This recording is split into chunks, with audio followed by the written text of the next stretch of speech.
Yes, two I can. seconds ago. Yes, I can. Sorry, gender and biology are tied together. I thought there were So two different categories. embryologically, there are two increases of hormones that occur as an embryo is gestating. There is an initial surge, roughly about 10 to 12 weeks in, of testosterone or the lack thereof. It is the lack thereof that, or the presence of testosterone that enables the gonads to form either male or female. It is the absence of testosterone, not estrogen, but simply the absence of testosterone that enables that. Yeah. Knowing that to be All the these fact. biological truths, what do they have to do with gender? Yes, so I'm going to explain. All these biological truths, what do they have to do with gender? Yeah. If you just listen and not TikTok brain this and just hear me out, then you will understand. So after that happens, then there is a secondary wave, roughly around 25 to 30 weeks, where the embryo to baby receives another surge of testosterone or the lack thereof. This is actually a specific surging moment that physically changes the morphology of the brain to be male-oriented or female-oriented. Because of the strangeness of genetics, it turns out that there is actually, it's not always perfect. You could, for example, have the surge in one, but the lack thereof in the other, which can result in a person being transgender. You see what I'm trying to tell you? Okay, but I'm trying to say you're noting out all these biological truths. It was just two, but yeah, you're noting out all these biological truths. What do they have to do with gender? I'm sorry, like you're trying to mix. I just the explained two, it. It's an so if they're gender two entirely separate if gender categories. is the if gender is the has to do with identification and sociability. I don't It think has he's nothing to listening, Daniel. do. Do we just give up? Well, I mean, it's up to you, another caller. If you want to give up, it's just wild. You got to go to the next. He's caller. probably not gonna. He's not engaging. Care. Yeah, I mean, yeah. Phip. So when I said the predication of what just happened? What? What? Yo, I think the stage just ended. What the hell happened? What the hell happened? What the hell was that?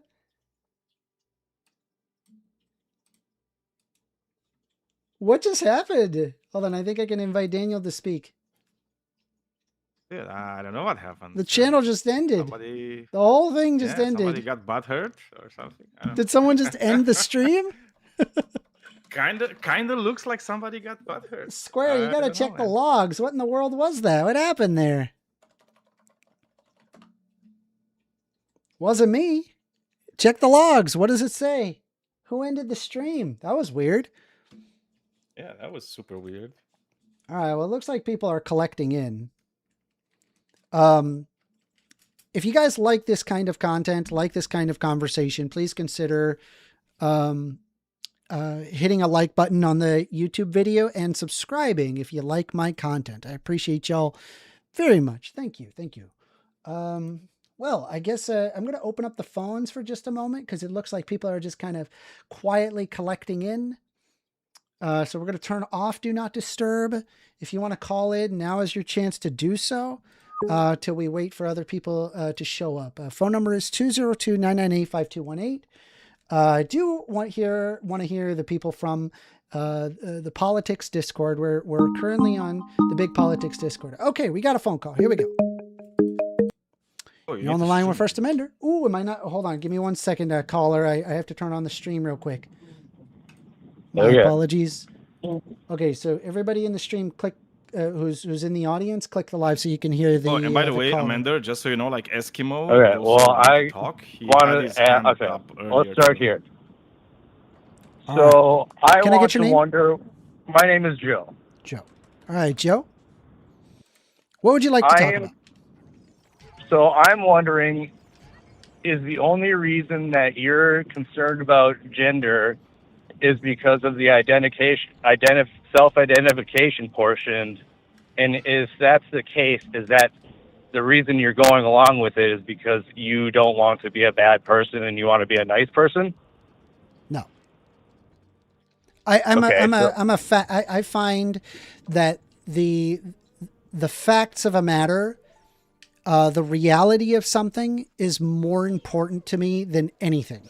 I think if we start eschewing, I've been watching you for a while, and all you do is just say let these me words, finish talking. facts and reality.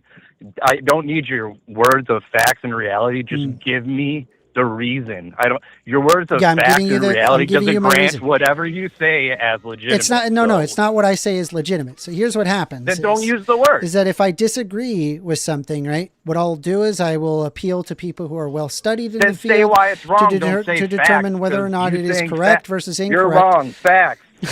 Does are you my okay? argument there? I thought this was going to be a back and forth. Are you all right? Is everything okay? But I'm telling you, you saying facts. Did you just you decide to get up out of bed to be like a giant douchebag?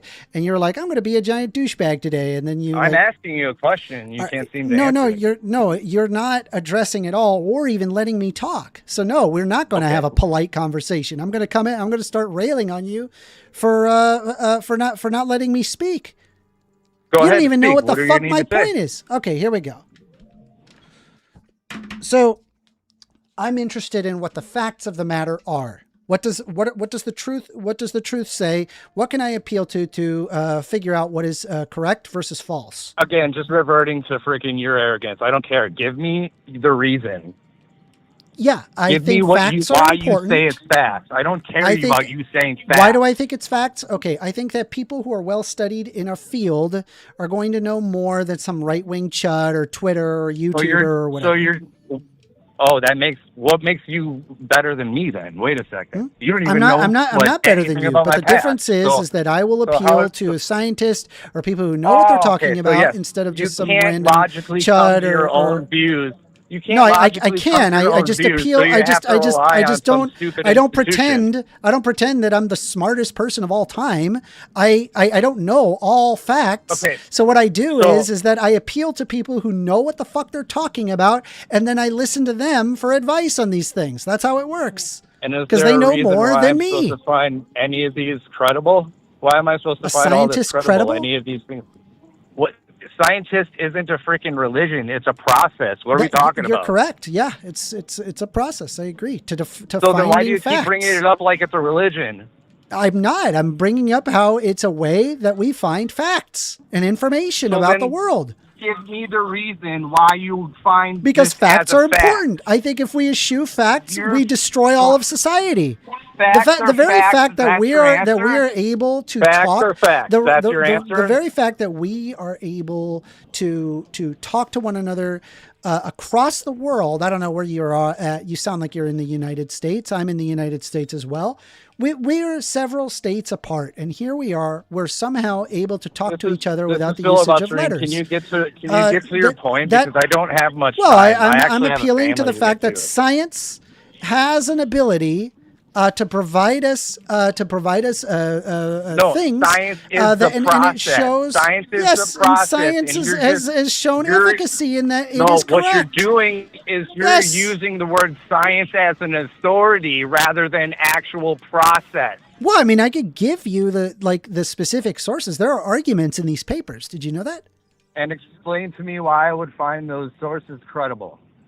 Because they are well studied in that particular field. And know that particular field? Is that? It's the same reason why you would would you trust credible? Who would you trust? Let me ask you this: who would you trust more in stock advice? Would you trust? Hey, let the hypothetical finish before you answer. You fucking idiot! Let's try one more time. Ready? Okay. So, let's say, for example, that you have a taxi cab driver that's giving you investment advice. And then in the other instance, you have Warren Buffett giving you advice. Which one do you pick? I don't need studies to prove the trans bullshit. I'm asking you. Who would you pick? Answer the fucking question. I'm telling you, I'm answering your question. I don't need trans studies to come to logical conclusions. Okay, so that's not an answer to my question. I'm going to ask you again because you didn't listen. You're trying to move 2 or 3 steps ahead without even acknowledging it. So once again, I'm going to ask you the question. Who would you rather trust for stock advice? Your taxi cab driver or Warren Buffett? What does that have to do with anything? We're not talking about stock advice. I know we're not talking about stock advice. I'm asking you. Stock advice is something. Who would you rather trust? Man, dude, it's like pulling teeth. Why should you view this as an equivalent? Okay, I'll help you out, okay? Even though you didn't answer the question. So Warren Buffett would be a better candidate for knowing stock advice because they know more about the stock market. Just as if you needed to understand something about trans people, appealing to a scientist that spends their entire life studying trans people is going to be more efficacious than some idiot right-wing chud that has no idea what they're talking about. Do you understand? That's why I brought up stock market. Problem.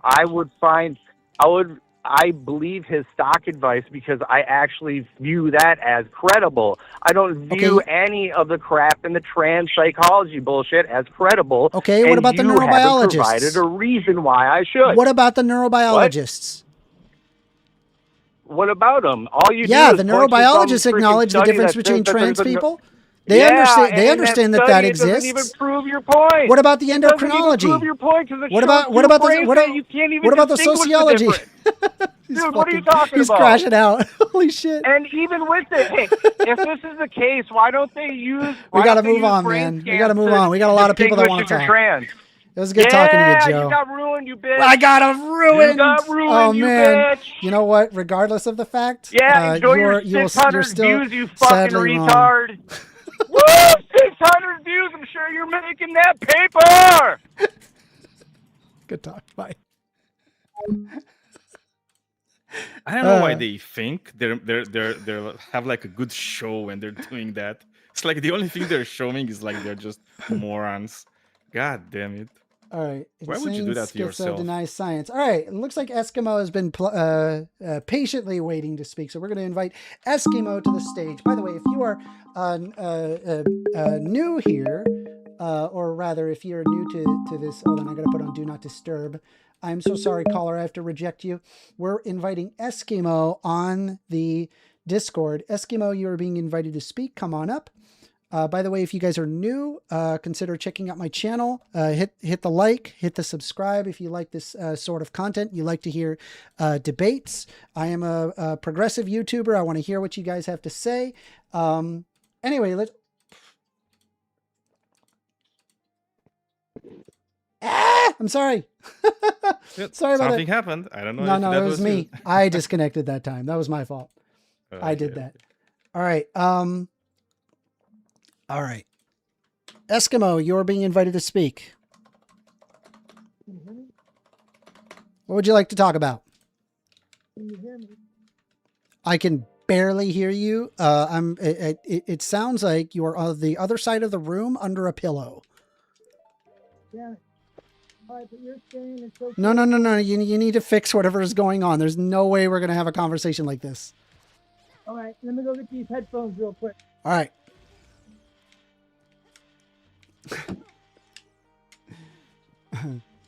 Why don't I have permission? I don't have permission to talk and chat. Is there a way that I can? Are you guys able to? Yeah, I also wanted to link your YouTube and shit, but I couldn't. Yes, I don't know if an exec mod could help me out with that. Eskimo, you there? I'm grabbing the headphones. All right, take your time.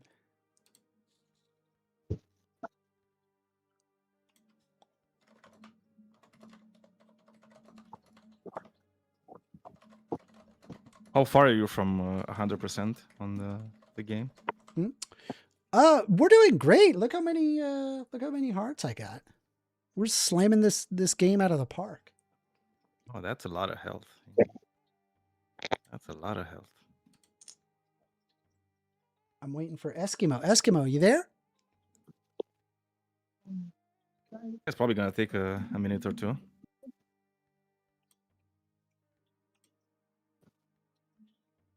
Ah, looks like I can now message. Can you hear me? Barely. If you can't get it figured out shortly, I'll have to invite somebody else to the stage. Damn it. You can't hear me. Yeah, it's we can't really hear you at all, Eskimo. It's like really, really, really muffled.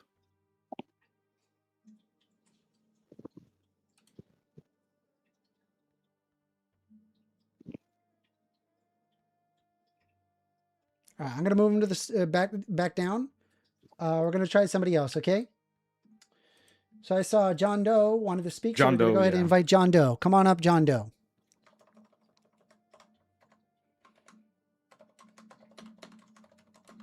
John Doe, you are being invited to speak. John Doe, come on down. Come on up. Come on down. Come on up, down. I don't know.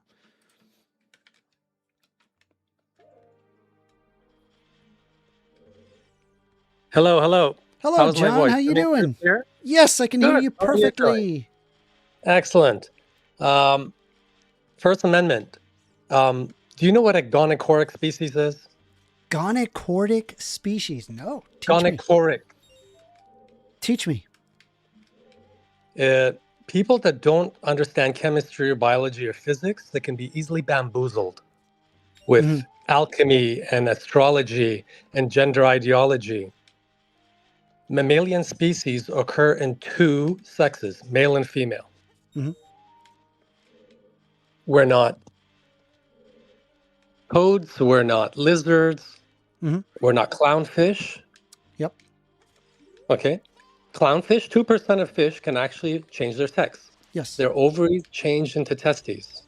Yep. There's the lunar wrasse, there's the sheephead wrasse, moray It's pretty eels. cool. Okay, Pretty cool we call it sequential gonachorism. And then there's like planarians and snails and other nematodes. Those are called simultaneous hermaphrodites. They're not gonachoric. Yeah. They have two species, but they occur at the same time. And they isn't that an example of, like, I know, like, there was the Alex Jones bit where they say that I want to know why they're putting chemicals in the water that turns the frogs gay. But if I'm not mistaken, I believe it was just like a change their ovaries to testes. True. Yes, exactly. Because on the basis of a pH balance changing, it's actually a survival mechanism. It's very cool. Water chemistry can cause that. Even like alligators and turtles and reptiles, they don't have an XY chromosome. It's temperature determines their male or femaleness, okay? Yeah. Or there's hormones in other bird species and whatnot. But mammalian species have what we call the Mullerian or the Wolffian structures for producing large gamete and small gamete. Can you tell me what these, quote, trans people produce? What gamete? They could either produce large or small gametes. Okay, so that means there's two species, right?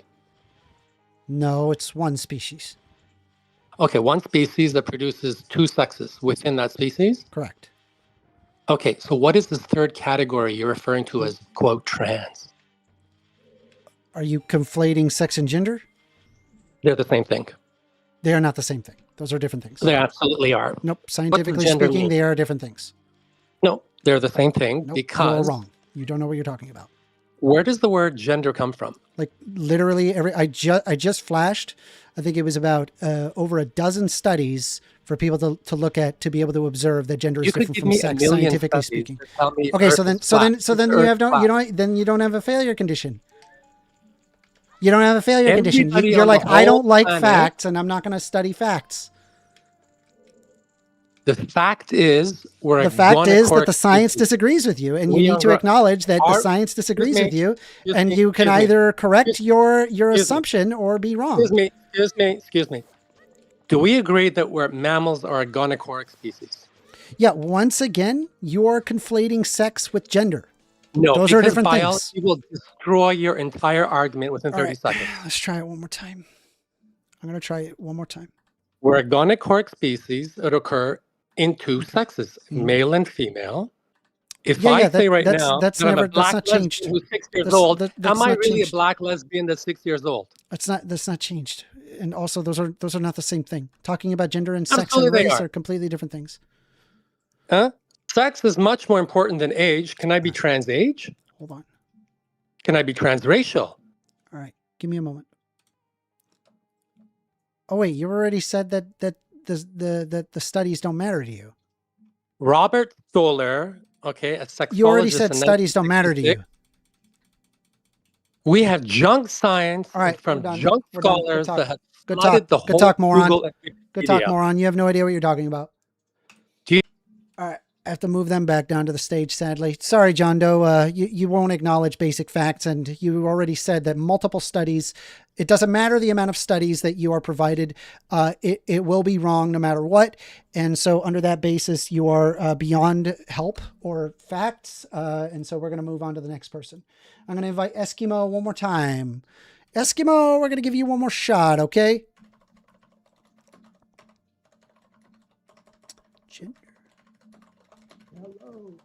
Let's see. Nope, can't hear you. And I'm not messing with you. You sound very muffled. We're gonna move on to the next person. Move you on down to the audience. Dark Master was the next one.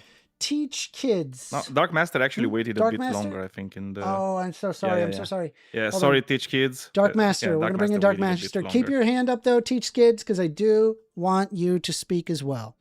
All right, Dark Master, how are you doing today? Hello. So I actually hello. So I actually wanted to come on stage to ask you something completely irrelevant to politics. Sure. It was a Zelda question. Ooh, okay. Cool. So I see you're playing Ocarina of Time. I'm one of the biggest Zelda fans in North America, and I'm wondering if you'd ever consider playing some of the more obscure games. Maybe. I usually play like classic games. I'm kind of like a bit of a fuddy-duddy. I don't really like to deviate too much, I guess, from a game where it's like, I know a lot of people that are like, ooh, how fast can you speedrun this? Or like, how fast can you do this? Or, hey, you want to do this randomizer? And I'm like, why not just play my question, I get it. My question is, would you be interested in playing some of the more obscure Zelda games? Because there's a lot of really good Zelda games that most people haven't played, like Tingle's Rosy Rupee Land, for example. Oh, yeah, I've heard of that one. Yes, I would be interested. That sounds cool. Dude, it's unironically so good. Right. It's really, really worth your time. It's pretty weird, but like in a really fun way, and in a way that's super creative. Cool. Also, I'd suggest playing a BS Zelda if you haven't looked into the BS Zelda games. Very cool. Yeah, I mean, if you have any suggestions, if you're not subscribed to my YouTube channel, you could always just message me on Discord, and I'll take a look at what you got. Yeah, I'll DM you some recommendations. Mainly it's the Tingle Zeldas and the BS Zelda games that I'd recommend for the Legend of Zelda series. There's also a lot of deep Zelda lore in those games that just is not talked about, because like most people haven't played these games, but it's some really, really cool stuff. Appreciate it. Do you want to hear something that's really is going to make you sad, Dark Master? What? I've never in my life played any Zelda game. Oh, I think Ocarina of Time or Twilight Princess. Yeah, I think Ocarina of Time or Twilight Princess are probably the best starting points. Yeah, play Ocarina of Time, honestly. I probably won't, like, to be very honest. Oh my god. Like everybody get mad. Everybody right now. Everybody get mad at Daniel. Gothic 1. Everybody yell at Daniel in chat. Yell at Daniel in chat. L's in chat for Daniel. It is an L, probably. Yeah, L. I agree with that. It is probably an L. All right, I'm willing to take it, no problem. All right, well, good luck with your event. Appreciate it. Thank you. All right, so we're gonna go ahead and bring in Teach Kids. Yeah. Teach Kids. Give me 1 second. I gotta just update my notes. Yeah, I just brought myself on stage, but that's okay. How you doing, Teach Kids? That's good.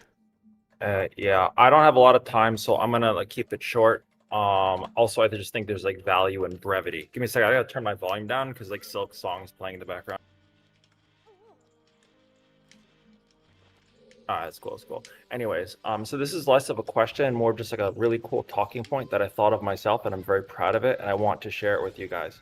So when I'm talking to someone who doesn't believe there's a difference between sex and gender, one thing I like to say to them is, if I were to call you unmanly, I'm not denying that you have a penis. I'm saying you're not living up to the gendered expectations of what a man should be. And that usually shuts them up. Yes, that is correct. There are, of course, cisgendered gender affirmations. For example, if you are a man and you feel like a man and you decide that you're going to go to the gym to get big muscles, that is a typical male, physical characteristic, and so therefore would be a gender affirmation in the cisgendered category. Another one is like if a child has gynecomastia and they are male, that means that they grow breasts during puberty. They do not consider it normal to grow breasts during puberty, and they are quite embarrassed by their breasts. And so they get a surgery specifically to deal with that. So yes, you're touching on exactly that. And I'm glad that you realized it. Yeah, I'm pretty smart sometimes. One last thing before I dip. I don't notice like a chat for people to talk in exactly, unless it's like debate text. I'm not certain, but I think I don't know. Maybe you want everyone to be silent. I don't know. No, I mean, I have my YouTube channel where anybody who wants to talk, they could talk in text there. I'll go ahead and link my channel in side chat. I don't know if this side chat is available for people to speak, but I don't know if it's possible to allow everybody to speak in side chat. I'd be perfectly okay with that. For the mods, I don't have that authority. No, it's cool. It's cool. Yeah. If anyone watching on the YouTube channel, come on down to the politics.gd Discord server. We love yelling at each other, and it's a really fun. Speaking of which, I really should have the watermark switched real quick, because right now it's got my Discord. I should probably have.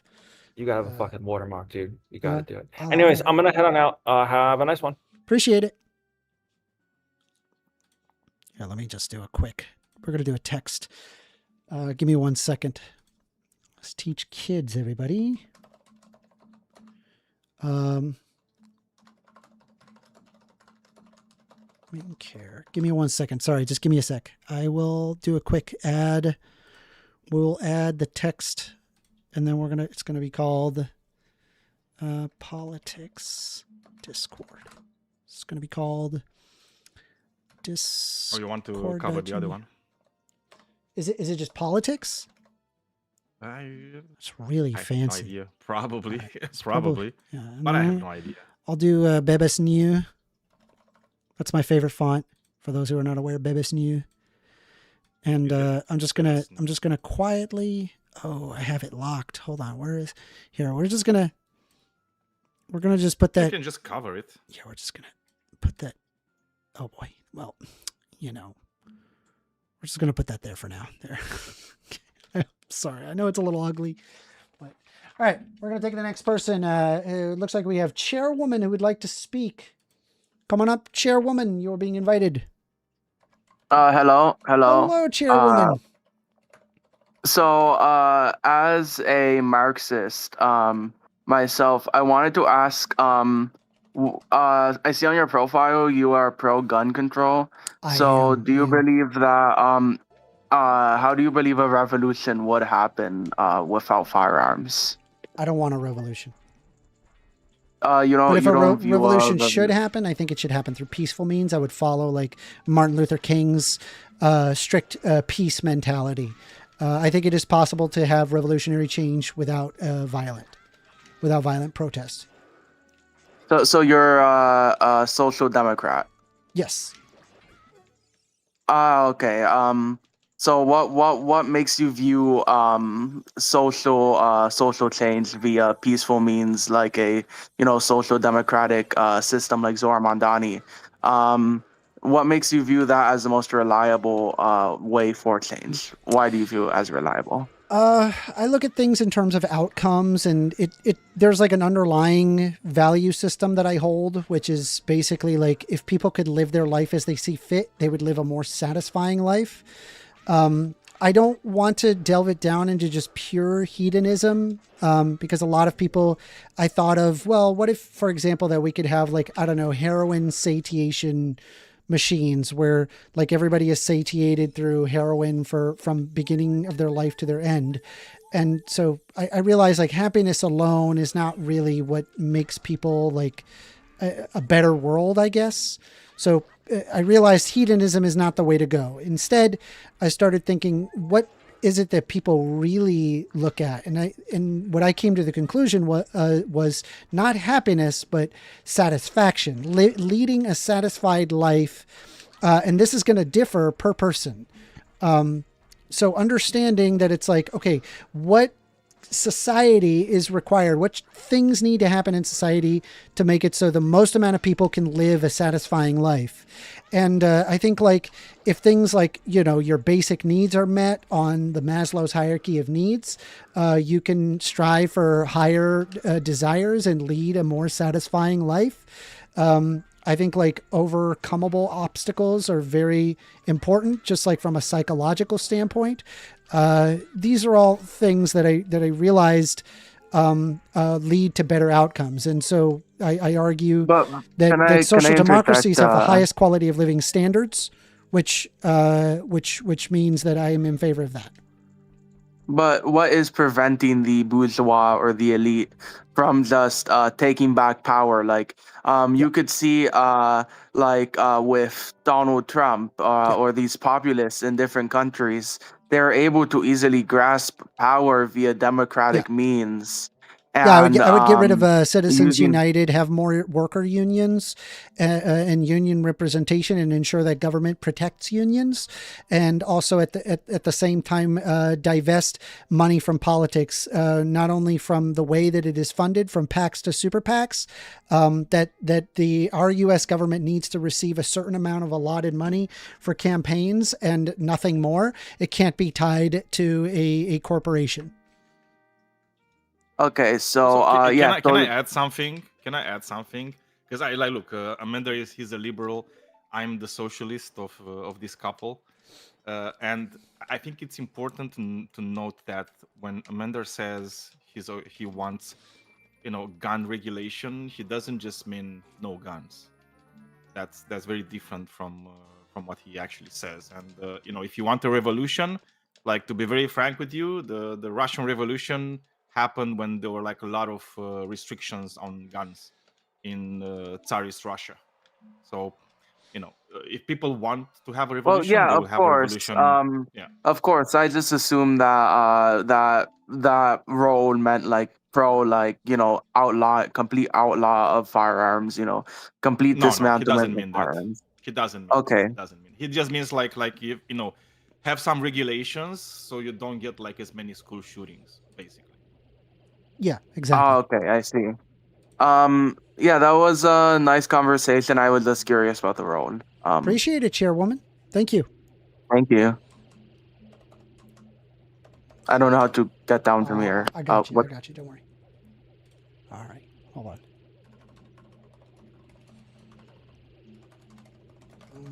Sorry. All right. We've got... that's a really funny name. Dickardcain. It is.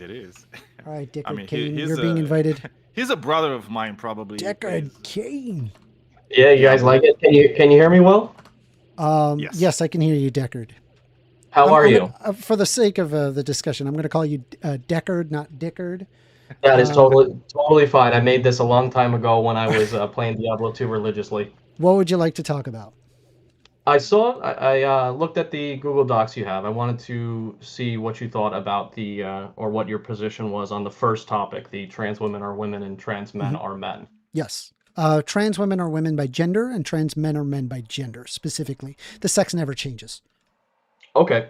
One clarifying question. Would you say this is descriptive or prescriptive?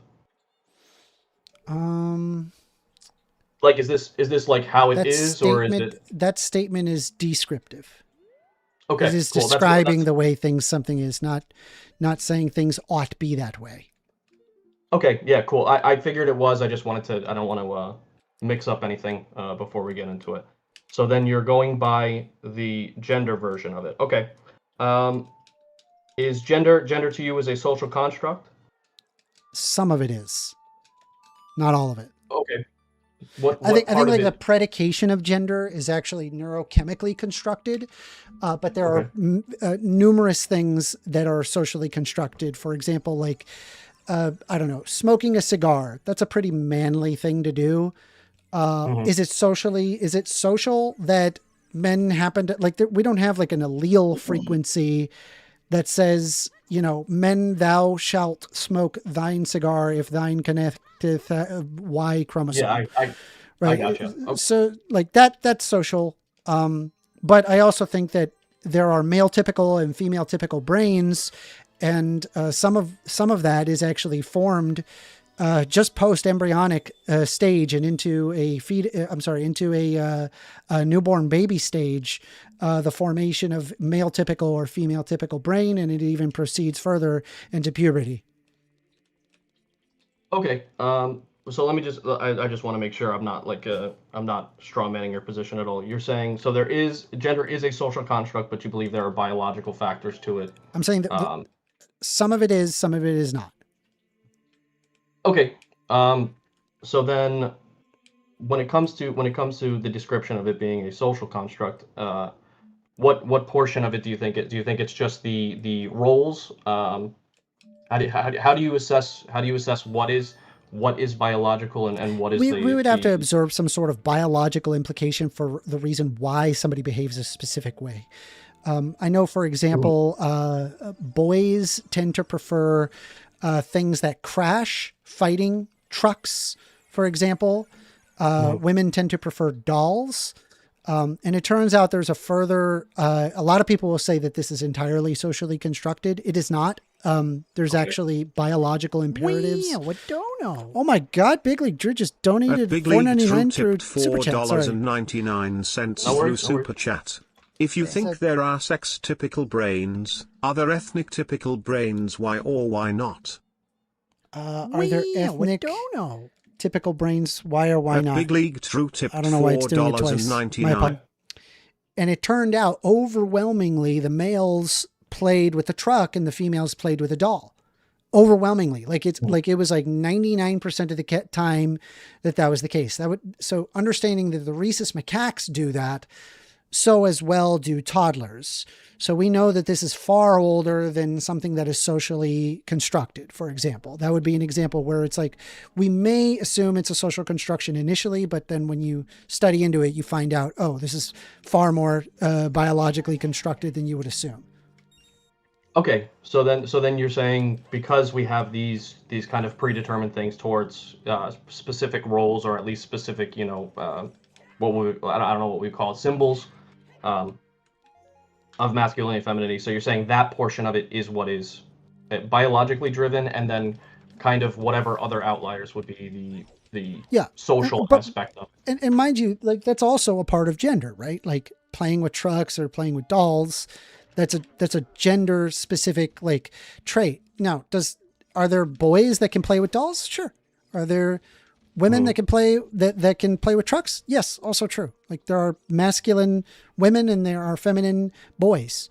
So do you see like what I'm getting at? I see what there are outliers to the biological thing. I do understand. And trans people are also an outlier in the sense that they are sex atypical. And I'm saying that is more neurochemically constructed than what people would assume. Okay, so would you reject the idea that let me figure out exactly how to word this. Would you reject the idea that the social side of it is based off of the feelings of a person? Is the social construct part of it? Is it kind of just a self-interpretation? Is this like I identify as such, therefore I am? So I delve into that side in the sense very similar to how we like say diagnose somebody having depression, or though being trans in and of itself is not an illness really. It's just understanding that in order to kind of determine, you have to ask them. If I cough, I'm sorry, by the way. I just getting over a sickness. No, you're good. Okay, so then you are saying it would be self-identification that is the kind of the That's the way that we determine somebody to be trans. Yes. Yeah. Oh, okay. Cool. Is that falsifiable? Is it falsifiable? No. Okay. So then, by my logic, I can choose to reject that statement. You could, but it's kind of like it's like when you understand, for example, phenomenology, your qualia, like how you determine things to be real versus fake, or like the experience of something. So a good example is we're aware that bats can echolocate, right? Yep. But we as humans can't experience echolocation. Like, I understand that we could describe it. We could say, hey, it's this, it has this specific wavelength. It bounces off of walls. We could describe it, like scientifically speaking, but we really don't understand like a bat in terms of like its experience. Do you see what I'm saying? Yeah. So that I do understand the point. I do want to. The only pushback I'm going to give you, and I'm trying to be as respectful as possible. If you're making a descriptive statement where it's largely predicated on an unfalsifiable, it would be logical for people to assume that it's incorrect, or that assume that they don't have to deal with it. I see what you're getting at. Maybe on face value, but we know that phenomenology is real. I don't need to, even though that all you have is someone's subjective framework. For example, like the color blue, the experience of the color blue. We know the color blue exists though, right? You can't really describe to somebody the color blue outside of, like, I don't know, if somebody is colorblind, you can tell them, hey, it's this specific wavelength, but they're not experiencing it, right? Experiencing it and understanding a wavelength are different things, right? Sorry.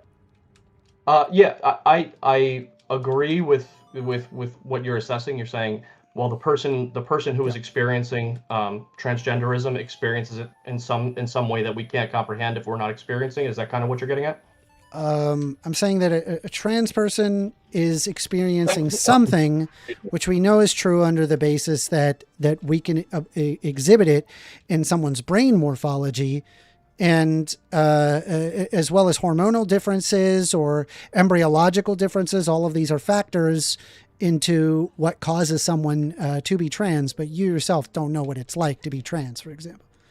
Right? But we know it's real. It sounds like now I was talking about the social aspect of it. It sounds like we're now going to the biological aspect of it. We're saying, well, because X person. You asked how do you determine somebody to be trans, and I said you ask them. No, I said it's an unfalsifiable position. Yes, because you're asking someone's personal experience.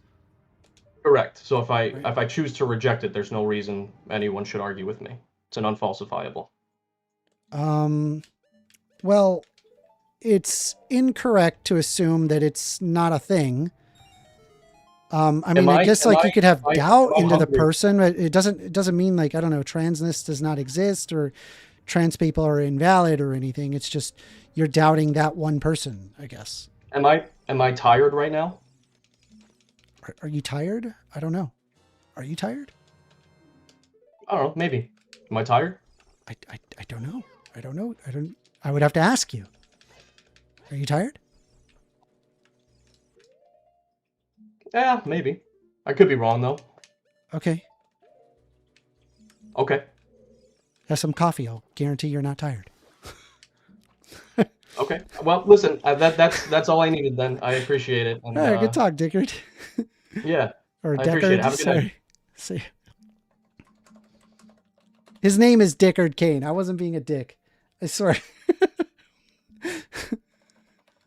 You did say that you're going to call him Dickard. I did, but on your... I just like turned to the left and I just saw his name and I was like, Dickard. I'm sorry. All right. All right. Eskimo's got his hand up. We're going to give him another shot. Eskimo, you're being invited. How's your mic? Can you hear me? Yes, I can hear you. You can finally hear me? Yes. Finally. Now it's good. All right, Eskimo. All right. What you want to talk about? So, your stance on transgender women it's okay for them to go in the women's bathroom. Hell yeah, based and freedom pilled. And you're all about the facts and the truth, right? Yep, the facts and the truth. So can we admit that there is dangerous, sexually perverted males that dress up like women? Yep. And what gives them the right to be able to go into a woman's bathroom? And shouldn't women be the ultimate ones that decide who goes into their restrooms? To be fair, it's, well, for starters, women choosing for other women to be the restrooms isn't really a good argument, because I could probably make that argument to say, like, well, what if a majority of people don't want black people to be using a restaurant? I don't really give a shit if a majority of the people believe in a specific thing. What I'm interested in is that individuals are free to live their life as they see fit, which would include the usage of public accommodations. It is an assumed thing that you have a right to use in a public space, or if you're a customer, that you should be able to use the bathroom free of harassment. And just because the amount of people disagree with something is not an indication. And secondly, most women don't actually agree. It's actually evenly split on whether or not trans women should be able to use the restroom. All right, but we admit that there are sexually dangerous men that dress up as women? Yeah, it's already illegal to sexually assault women in public spaces. So I doubt a women's sign is going to stop them. Just FYI.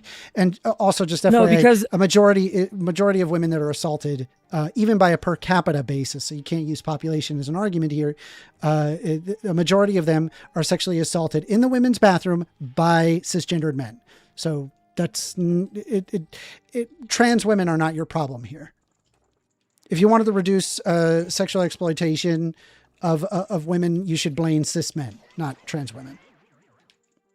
All right, but as a father, I don't want men dressing up as women being able to sit next to my daughter and be able to look through the cracks of the stalls and watch my daughter, because there are predators out there, and there are sexually dangerous men. If you give them the pass to go into the bathroom, it's going to allow them this access. Yeah. Despite that this is not bared in the statistics, and it's already illegal to do that, so you don't need to worry about that. I know, but... So what's your problem? You should not ever give... By the way, that's why it is illegal. That's why men are not allowed to be in women's restrooms. It's not illegal to go into and that's why it'll never be illegal. It's typically not illegal. Just a second. But it is illegal for trans women in certain states to be able to use the restroom. I am also a father, and I have a daughter. Ridiculous. And it is trust ridiculous. me, I agree with that scenario is the furthest from my mind possible. It's like I've never in my life worried about that when I'm thinking about the safety of my daughter. Well, that's weird, because let's say, I don't know, your daughter's on a hike out in the desert and there's a restroom, and it's out in the middle of the nowhere. You want her sitting in that bathroom allowing men to go in there? Do you think in the middle of the desert there's a there will trans be woman? something to stop the cis man that wants to rape somebody? What do you think? Do you think there's a force field that prohibits people, trans people, going inside the bathroom, or is there's no such thing? If you want, and if you're worried about the safety of your kids, especially your daughter. Okay, but why is it? Why is it important? You should be more worried about going to church with her. You should be more worried about cops. You should be there's so many other things which are way more, at risk for her to get abused than trans women. Trans women are probably the least thing that you should be worried about ever. I'm telling you, if you look at this by a per capita basis, you would be aware that trans women per capita assault women at a much less degree than cisgendered men in the women's bathroom. It's not even close. This would also make sense in the fact that many trans women are on hormone replacement therapies and they reduce their testosterone. Even if they had desires to sexually assault women in restrooms, they would likely result in a reduction of their libido. So much lower probability. Yeah, it's just, I'm never going to agree with you on this one, but I just can't understand it. You know, why? I mean, just go at statistics. Do Go your look at research. the statistics Do some and see research exactly on this what's topic. more likely to be harmful to your daughter. Right? Like you have to understand that scientists and endocrinologists and I know a lot of people don't like sociology, but like the neurobiology, the biology, it does not agree that, you know, this whole trans thing is just make-believe bullshit and it's nonsense. Okay. It's just a bunch of perverts. Why It's total is it nonsense. so important for you to allow this to happen? Why is it so important for you? Because I believe in the rights of individuals to be able to do as they see fit. I want to see the greatest amount of satisfaction in society, and I see less satisfaction when people are discriminated against based on an identity that they cannot control. Are you Trans people need a to pee too, transgender woman? Am I a transgender woman? It's a Yeah, are complicated you? journey. It is a complex journey that is taking some time for me. So you were born a man, but you feel like you're a woman. It's a complex journey that is honestly more complex than I'm willing to talk about here right now. Also, it's irrelevant because I'm a cis straight man, and I agree with him 100% on this. Because trans people need to use the bathroom too, and I think it's just absurd to deny them the right to do so.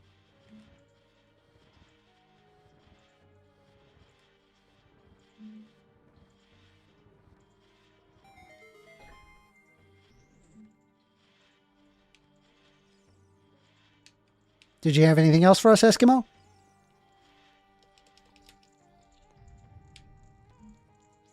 Eskimo, are you there?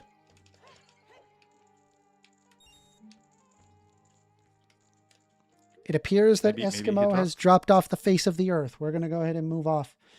Looks like people have not... I think the only person that has their hand... Does anybody want to speak on stage? Please put your hand up. We're ignoring John Doe. He has already spoken. And he's already said it doesn't matter how many studies, he's just going to deny it no matter what. And so under that basis, I reject his challenge, considering he has no failure condition. Let's take a look here. Anybody? All right. If not, I'm going to go ahead and open up the calls and we're going to continue playing some Zelda. Turn off Do Not Disturb. Yeah, maybe you should also look into... We're taking calls now, everybody. Phone number is 202-998-5218. Call in. You want to have a discussion, we can do so. If you guys cannot hear the call coming in, you're going to want to hit the live stream where you can see it right here in the Discord. You just hit it. It shouldn't be too long till we get a call. I'm playing Zelda. Wow. Do you like Zelda? 100% completion goal. Yay. I'm working on it. I'm doing the Spirit Temple right now. I'm trying to find... where I need to go. I think, isn't there like let's see. Is that, wait, isn't there a chest on the other side? There's not a chest on the other side. I gotta go to the other side. Yeah, it's like I started playing Gothic 1 again because I was talking with my son and I was telling him how shit his games are compared to what I used to play. Telling you, man, you just and I just went on full boomer. Yeah, you gotta get him a legally allowed not ROM for Zelda. Dude, like legally verifiable and add. Like, yeah, I know. It's like whatever. Like, but kids these days don't play these games anymore. All they do is just play fucking Roblox and whatever the other one is. Did I tell you about this in the past? Epic Games. Where there was a teacher that was like pleading with her students to be interested in anything And the teacher was pleading with one student, saying to her, hey, you should watch this movie. I don't remember what movie it was. She just said, you should watch this movie. And the girl said, I don't watch plot-driven content. Wait, what? What the fuck does that even mean? I don't get it. Okay, you need to translate it for me. Can you do it? Can you translate it for a boomer? I don't watch plot-driven content. All right, we're gonna bring in shfifty, who's asking to speak. Come on up, shfifty. All right, hold on. Let me turn off the. I'm gonna put on Do Not Disturb for the phones. shfifty. This is the shfifty, the member of my channel. Oh my god! Hello. I was thinking that. Hi, shfifty. Can you hear me? Okay. Yeah. How you doing, shfifty? Doing I never good. get to hear you. I know. I'm already kind of regretting doing this, but it's driving me crazy. I just really want to say, like what Bumpy was saying earlier, and like what that guy was saying. They want to protect people. So like if they could snap their fingers and implement the law where you have to use the bathroom that aligns with your biological gender, well, you're going to have trans men going into the women's bathroom that like have full beards and like you would never know in a million years that they're a trans man, which that being forced is going to actually make it way easier for actual cis pervert men to go into the bathroom. They'll just be like, oh, I'm biologically female. But I just mean, if they want to protect, they want to protect it like this. Yeah. In their world, it's still not good. It's still empowering too. I mean, we talked earlier where it was like, they were like, oh, well, we're just interested in protecting children. Also, children, you don't have to take vaccines. Yeah. In fact, it's not even recommended to take vaccines. Like, okay, bro, come on. What do you mean? Why are you like this? Yeah. And though what you said about the church thing, it's like every other day you see another youth pastor getting arrested for sexual assault. Yeah. Exactly. Every freaking time. It's wild. Anyway, that's it. That's all I wanted to say. I'm enjoying it. I appreciate it, shfifty. Thank you. Thanks. Talk to you guys. We are taking calls. Let me go ahead and turn off the Do Not Disturb. Phone number is 202-998-5218. If you want to call in and have a discussion, we can do so.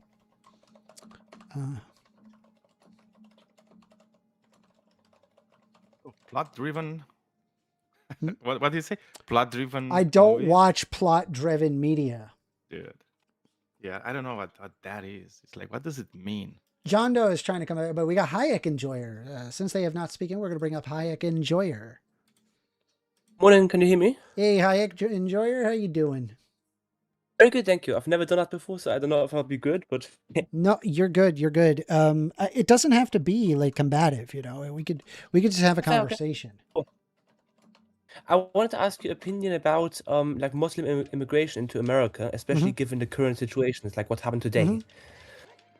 Yeah, I'm in favor of Islamic immigration. With that being said, I'm perfectly okay with things like OFAC lists or no-fly lists that prevent entry into the United States. I'm not against that. That's a fair I understand. argument. Yeah. Sorry, go ahead. The point I'd make is that if you have certain countries where there's a massive population of people who have very different values from the core American system, if you have a lot of people who come from a system where Sharia law is still naturalized, where women still can't drive cars by themselves and so on, and if you let these people flow relatively freely into America, that will harm American society. And we've seen a massive increase in anti-Semitism from many Muslim sources in America, and I just personally don't find some parts of the immigration system that was happening in America over the last 4 years necessarily great in that regard. Okay. I mean, and the reason why we would want to deport Muslims from the country is because they go against American values, right? Yes. So should we also do that for white Christian nationalists? Not all of them. I mean, you can't legally deport them. That's the issue. Okay. But you were saying like the reason why is because they're harming American values, they're against American values. Well, so are white Christian nationalists. Yes. Does that mean that we should deport white Christian nationalists because they go against American values and they are harmful to America? I see the point you're making, but it's a logistical difference because there's nowhere to deport white Christian nationalists too. And but you understand that the reasoning was, right? I understand that they're legal, right? If your question is, well, they're not legal in the country, that's a different argument. You said earlier that, well, they're causing harm to society. Well, so are white Christian nationalists. So are you changing your argument? That is no longer your stance? No. The thing is, if you had like a Christian nationalist who was also a citizen of, I don't know, Germany or the UK, that'd be different. But if you had a Christian nationalist who is just American purely, then you can't deport them anywhere. And you can deport most people who are Muslim in America because most of them have dual citizenship at the end, or have at least. Okay, so then leave the Muslim alone. Sick based. I agree with you. I think we should leave the Muslim immigrant alone. And we should also leave Christian white nationalists alone, despite the fact that I hate them with a dear passion. And the question is, if you leave them alone, how do you ensure that America stays a secure nation? If you have, I like to use things like police. I like to have like the FBI investigations, and then I also like to have like a judicial branch. That ensures that people who are potentially going to jail, that they get their due process. I mean, fair enough. I see the point. But again, if you look at, for example, what happened today with the 1stAmender shooting, you had a man who got convicted for giving material support to ISIS, and then was released from prison and not deported back to his home country. Yeah, and that guy goes like that. Sorry, go ahead. And I feel like people like that should absolutely be deported to their home country. I don't understand why the Biden administration are they a citizen of the U.S.? I think he was a dual citizen, but that so you can't deport him. I mean, that is exactly the reason what denaturalization process should be there for, no? They're already a citizen. You can't denaturalize a citizen. They're a citizen. I mean, that's it. I mean, once they're a citizen, that's it. They're here. Right? You put them in jail if they're committing crimes. It's that simple. We treat them as another citizen. You can't undo citizenship. I mean, in my eye, honestly. By the way, I would not want that to happen, right? Because then what could happen is that you can actually circumvent due process entirely, have anybody that you don't like, and simply take away their citizenship, and then like magic, you could just deport them despite them being a citizen. That would be way too much power for the U.S. government. Okay, I've actually not heard that argument before. That's actually a fair point, I have to say. I mean, at the same time, I personally feel that if you support ISIS, for example, I mean, you saw a similar example in Britain where there was a dual citizen who was at the end barred entry from coming back to Britain because he was a contracted member of ISIS. And yeah. We have no-fly lists. We have OFAC lists. Yes. But again, my point is, if you are officially an American citizen, but if you support an organization like ISIS and support it materially, and you go to jail. You took the oath. Hold on. With that being said, right? Like, by the way, just FYI, joining ISIS and doing something on behalf of ISIS are two different things. Joining ISIS in and of itself doesn't mean that you go to jail. It's when you do something on behalf of ISIS is when you go to jail. I mean, funding ISIS is already something which you go to jail for. I mean, I'm actually not sure if that's true, but that might be true. Sure. I mean, not the man which had a shooting at 1stAmender this afternoon today. He went to jail for funding ISIS organization. So what's your point? What are you trying to argue? My point would be that personally, in a situation like that, I think that denaturalization should be possible if you have, because my argument would be at the end, you'd have to take an overseas. And I completely disagree with that under the basis that you would be. Can I reason real quick, please? I would personally say that you have to take an oath of citizenship. Yes, you swear under the law that you protect the United States of America. Yes. And I don't know the exact words, but you need to swear an oath on the Constitution of the United States of America. And if you support an organization like ISIS, then that directly go against that oath. That's perjury. And perjury in front of the law is yeah, but I've already dismantled this in the sense that there's lots of people that want to hurt America despite being citizens. It just means that when you act on it, you go to jail. But you're not getting my point. I think my point is that if you commit perjury against the law by lying on your oath of citizenship, then that is a reason to declare your citizenship invalid, no? No, it's not. Because then the government has a fiat to be able to control any citizen as they see fit, and that's way too much power. You are not allowed to simply revoke that. And I'm in agreement with that. I think it's the idea that a government has the option to just simply denaturalize you and then deport you is completely insane. You just gave them the keys to be the most authoritarian system ever. Again, wouldn't that be the a nightmare? Really bad courts? No, because you just said that it should be up to the government to do that. And so I could take any citizen that I don't like and then just deport them. I mean, at the end, if the courts determine that you committed perjury against the law, what's the problem of just going to jail? The problem is if you get out of jail and you're still an American citizen, if you're still in what if I take a rowboat back to the United States? What the fuck are you talking about? What is this argument? Sorry, what? What if I deport you and then they take a rowboat back? Like, what is this argument? The argument is that if you go ahead. Sorry, yeah, continue. The point is that they go to jail. They're supposed to be rehabilitated in jail. Right? That's what jail is for.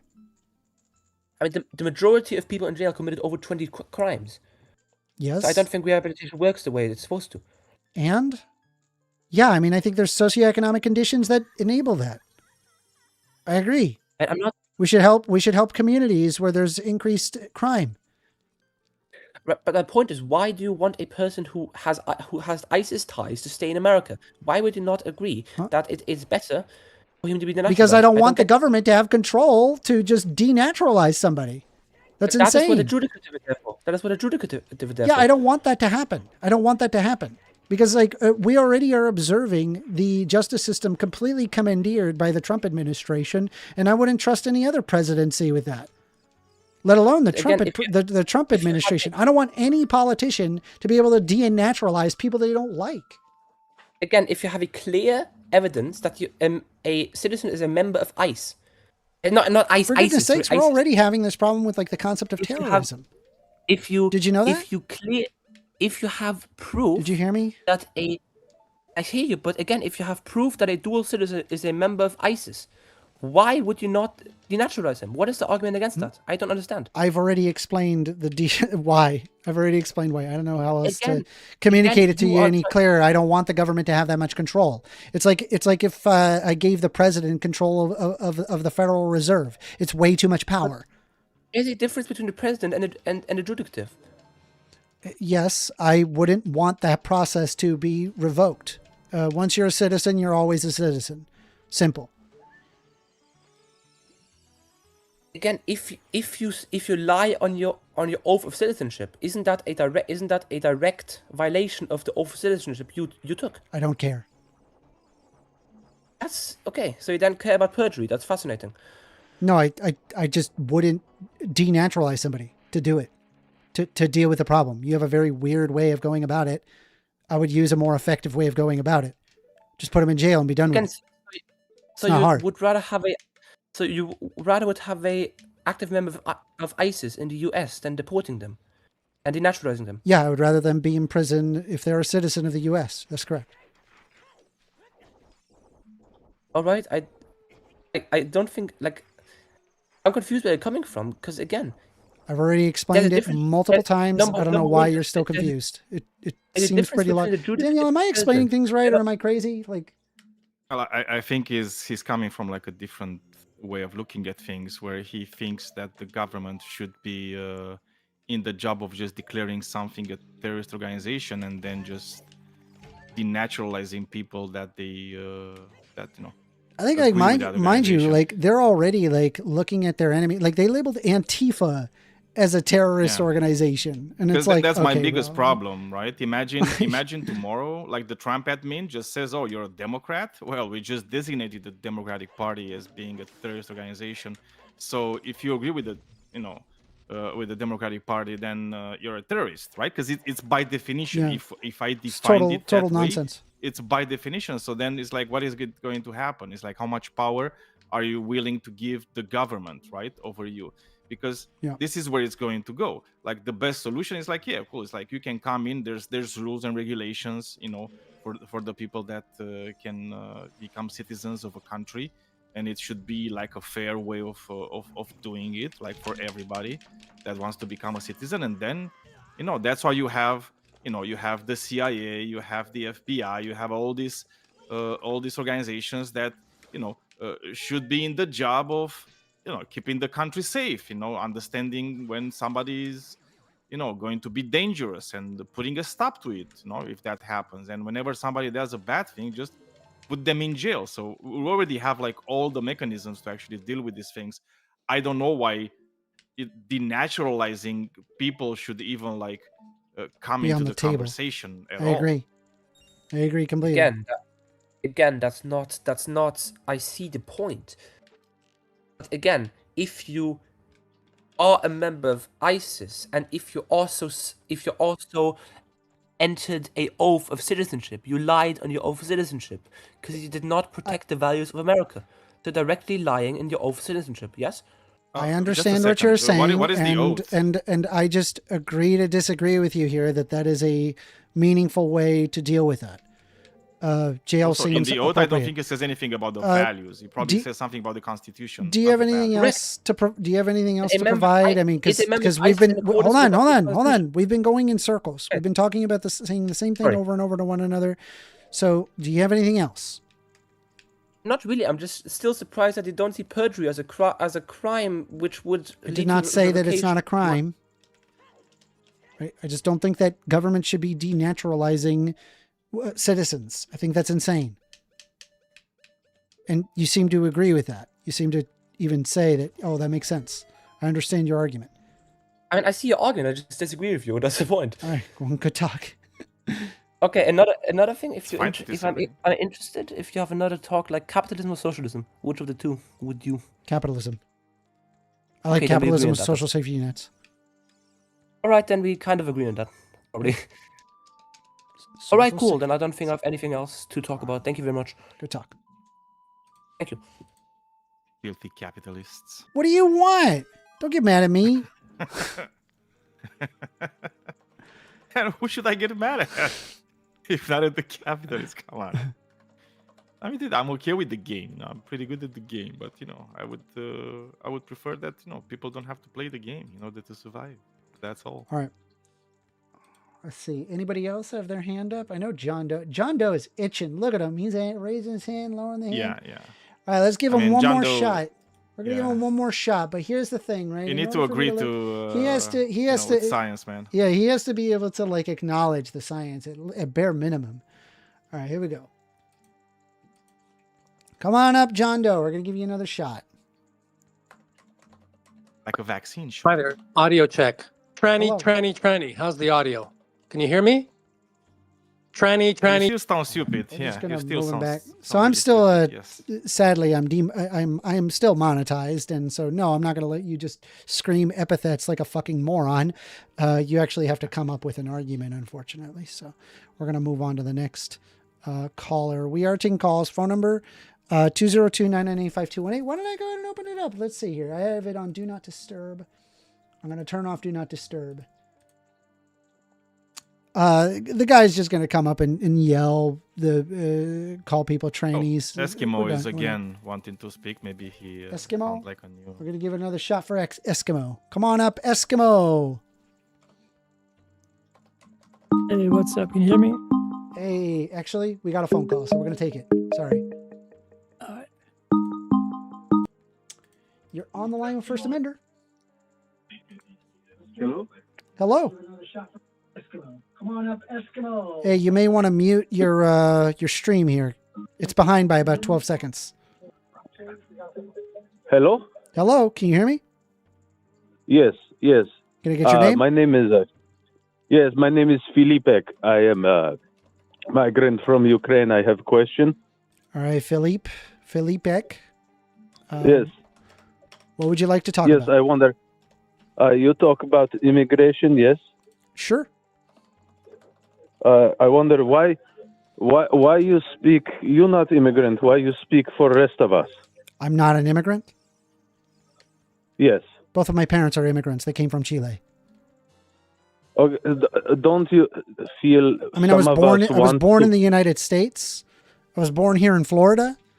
With that being said, both of my parents are immigrants. They dealt with the immigration process, so I understand what it means to become a citizen. I literally watched my parents have to do it. It's a very difficult process. Some of us, we want to. We do not have good family. We could very much use $750 to deport family who we do not like. Okay, what's your point? Why you not let some people? Okay, Metal Gear Solid penis. What are you talking about? Yeah, I think he's a troll. Do you want to actually have a conversation, or you just want to troll? I'm not trolling. What is troll? What does Metal Gear Solid penis have to do with any discussion? The way you are dressed, I feel you are role playing right now. I have a Ora shirt here. I'll try to be you. Give me a second. Oh, I gotta get a hat for this guy. Ora.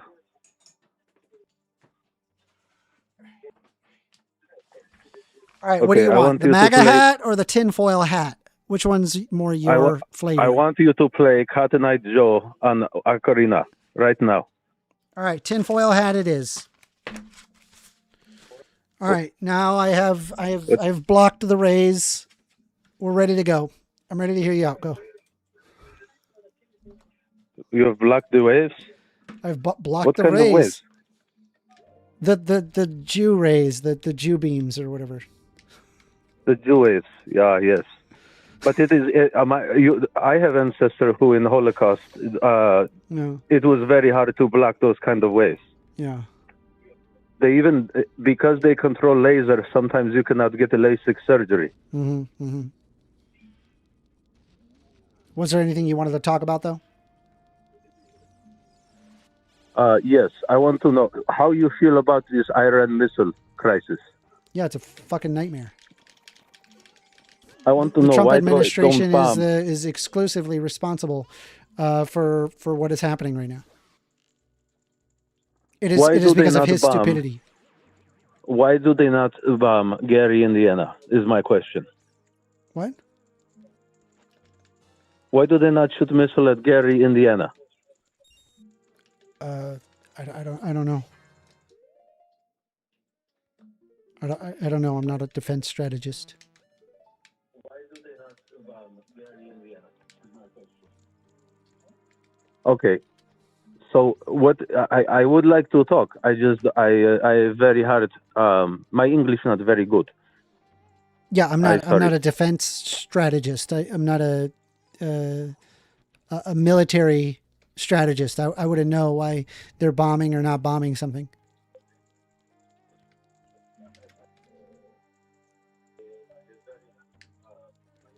You are a Zelda Link strategist at climbing wall, yes? All right, man. It's good talking to you.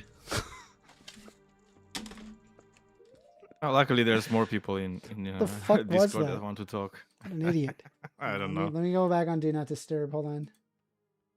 All right, here we go. Somebody's wife didn't want to fuck him, so he decided to call on YouTube shows. Gune, who would like to speak? Come on up, Gune. Yo, how's it going? Give me 1 quick second, okay? Okay, all good. Gune, you're being requested to speak. How are you doing today? Doing good. How you doing? Great. What would you like to talk about? Who did you vote for? Kamala Harris. Okay. What's your opinion on the the Dow Jones being at 50. Ooh, the Dow Jones being at 50,000. I love it. Love it. Yeah, love yeah, it. you love it. So what do you But think it's about not at 50 anymore. It dropped. No, It it did dropped. drop. It Yeah, dropped hella. sadly it dropped. Yes, it's true. So right. what's your opinion on like the Fed chair just generating money out of thin air? I think like the Federal Reserve has a useful mechanism. Yeah. Yeah, like I think if you don't have like a Federal Reserve, you would end up with the typical shocks of just markets from slumping to growing to slump again, and sometimes the slumps lasting for several decades. To where I go, yeah, maybe this is not worth the pain and suffering that's caused. So I don't think we disagree on too many points. So like, what's a controversial opinion you have? I have a bunch. Have you checked my hot takes list on my YouTube channel?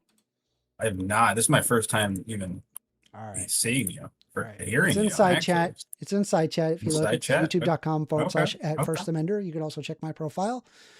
And if you click that and click the live show, in the description, we'll have my hot takes list. If you want, I'll go ahead and link just the hot takes list. If you want inside chat, give me a second. Let's check it. Let's check it. Copy link address, paste. That's the hot takes list right there. You can take a look at that and tell me what you disagree with.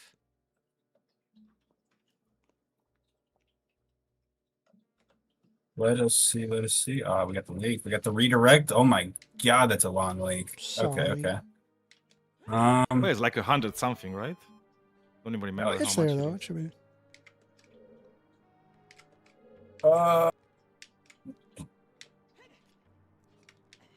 can tell you straight up, he's not the biggest fan of Diablo 2, so.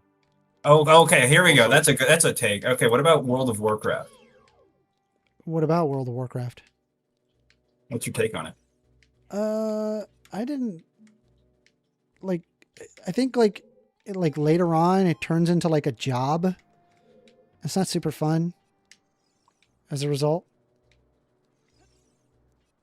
You got it. Okay, I think you need to try. See, okay, I think this is a bad take, and you need to fork over some money to try it. I think you'll like it. I mean, I've played it. I played it for years. Oh. Yeah, I mean, like I think like when you play like long term, World of Warcraft, you end up like doing dailies and then showing up for Tuesday raid, and it feels more like a job than it does like something that I actually enjoy. Well, have you heard about Mythics? Yes, like the item. No, like Mythic Dungeons and Plus. No.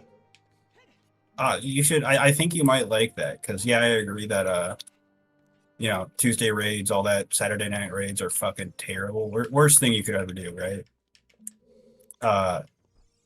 But Mythics, you can just run a quick one in 30. Like you have a time limit of like 30 minutes, and you can run one or two and progress. Yeah, but I don't really want to do that all the time. Yeah, that's true. I'd rather just like play a game and not have to focus on that.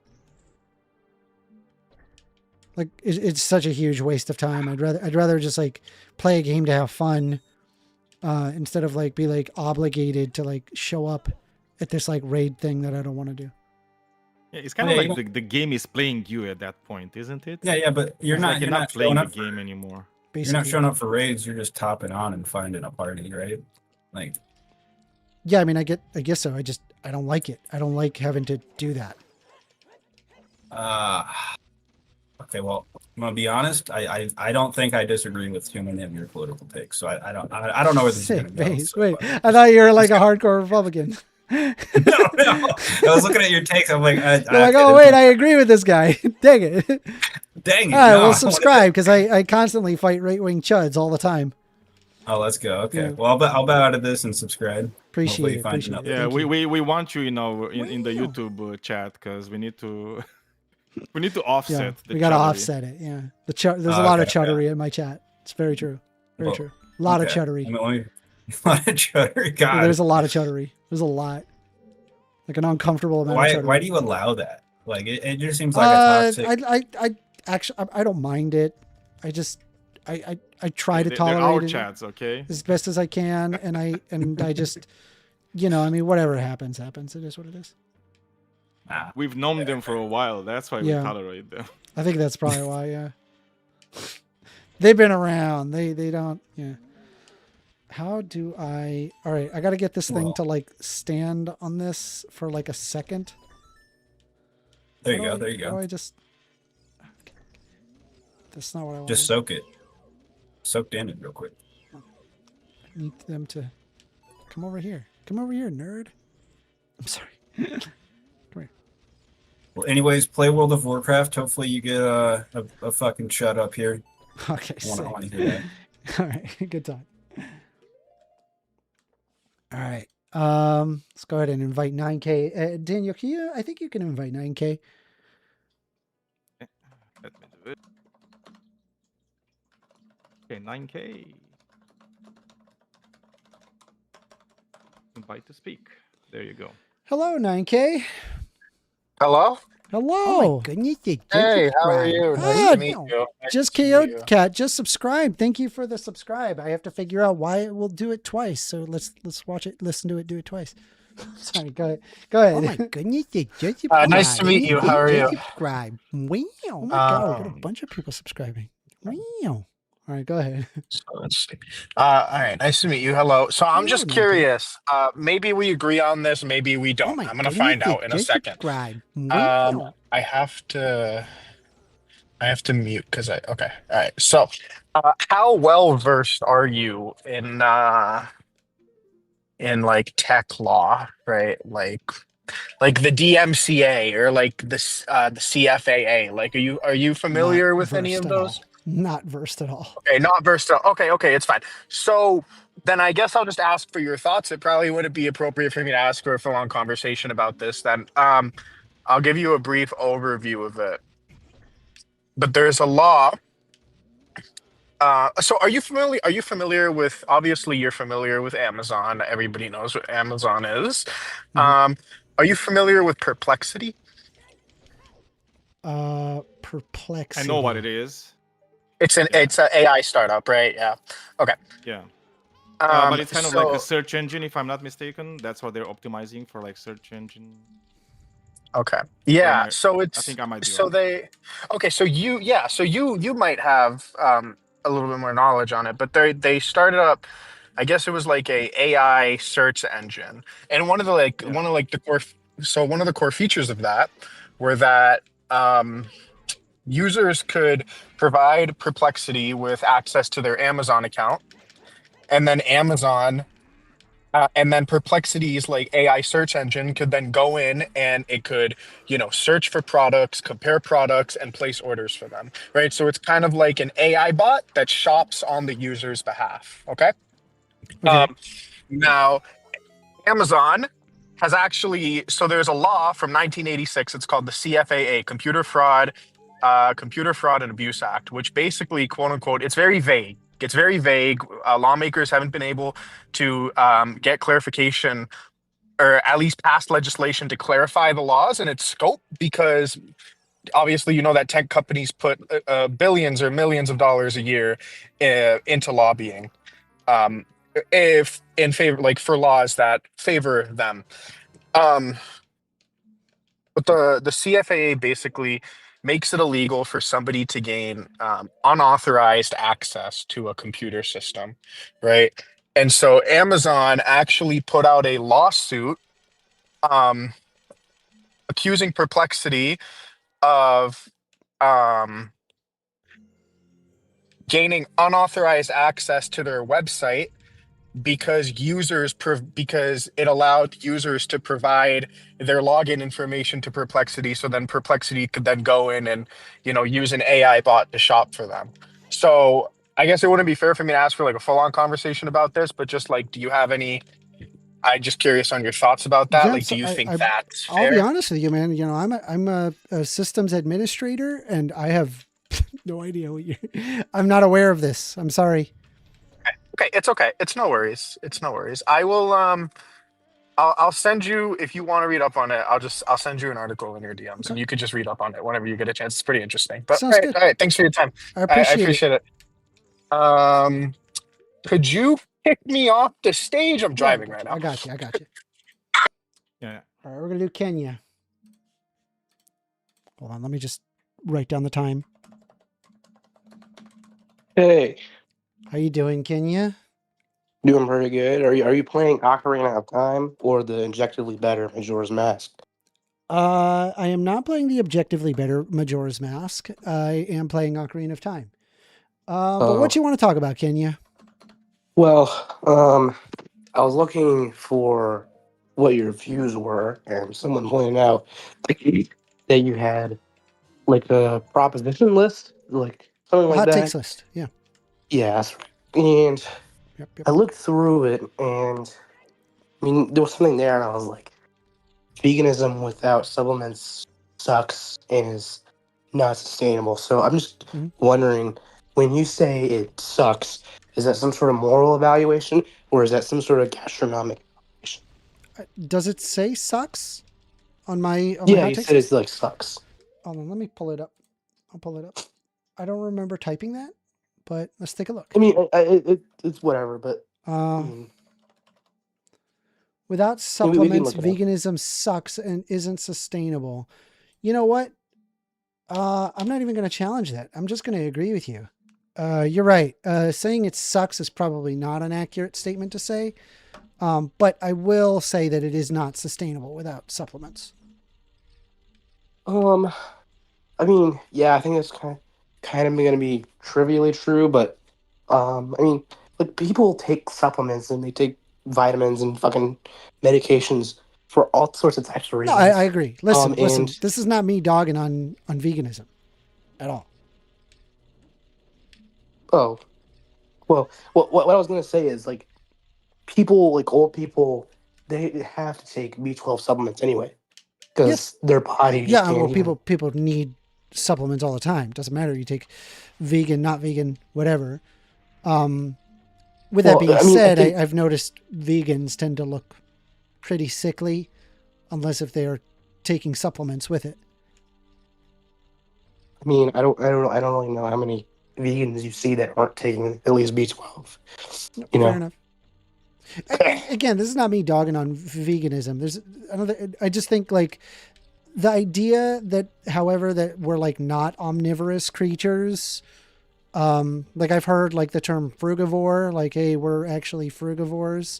I have no idea where they got that from. We're 1,000% omnivorous. We know this for a fact. Primates are omnivorous. The great apes are omnivorous. There's no reason why we as humans would not be omnivorous. Well, I mean, I'll get to that point in a bit, but I think when you said vegans are sickly, I think raw vegans look very sickly. They do. They do. Yeah, as opposed to the ones that like cook. What is the difference between a vegan and a raw vegan? So one of them like cooks, the other one doesn't. And raw vegans, you know. Isn't that wild? Oh. Like they don't even eat cooked food. They're like, I can't eat cooked food. Ah. Like cooked food is bad. I'm like, bro, dude, imagine how boring the food must be, bro, when you can't cook it. Well, it's not even cooked food is bad for who? Bacteria? Well, they make the claim that like raw food is somehow more nutritious, and it's like, bro, you literally are pale and like fucking twig. Like, how are you gonna say that they're more nutritious? It's true. It's true. Good point. But yeah, I mean, like the whole omnivorous thing. Like, I think, you know, when it comes to food, people are just going to eat whatever they're going to find, right? Whatever it's going to be possible to eat, right? So, a good example, like it's possible for a deer to eat an entire diet of steak, right? If you have the right environment for them, right? Whether that's going to be healthy or not is going to be a different question, right? But I think what animals eat, animals is inclusive of humans, is just going to be whatever they're going to find, right? Are you a vegan, by the way? I think I'm I'm inclined to be so. I haven't really decided yet, but I'm inclined to be one. Because I always wonder, is like for a vegan, is roadkill okay to eat or not? I don't really take a position on that, but I wouldn't eat it. Just personal preference. No, it's not. Yeah, because okay I would, I would agree Please. with the killing part. Right? I mean, no, like, just if you kill it to eat it. Just from a yuck. Yeah, well, obviously, like, right? brother, what are you doing, brother? No, but imagine you just see like I don't know, whatever animal just has a heart attack, right, and just drops dead in front of you. Yeah, can you that eat it? animal Yeah. okay to eat, right? Yeah, or like from old age or something that's like totally ethical. Yeah. Yeah, and like the same goes with the skin, right? Is it okay to use the skin of the dead animal that you didn't kill?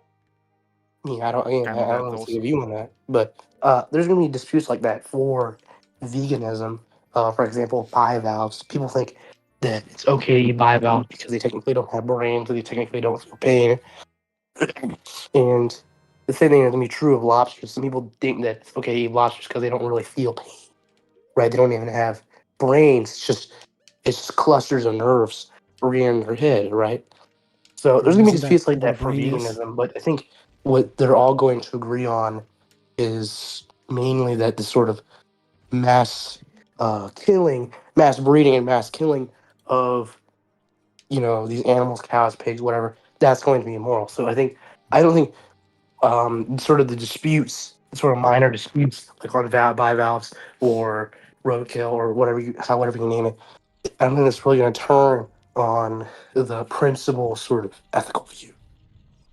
Yeah, but I feel like even non-vegans agree with the fact that factory farms are just, we shouldn't have them. Basically, they're pretty unethical. I mean, I don't know what agree. Like they share that same propositional attitude. Is that what you're saying?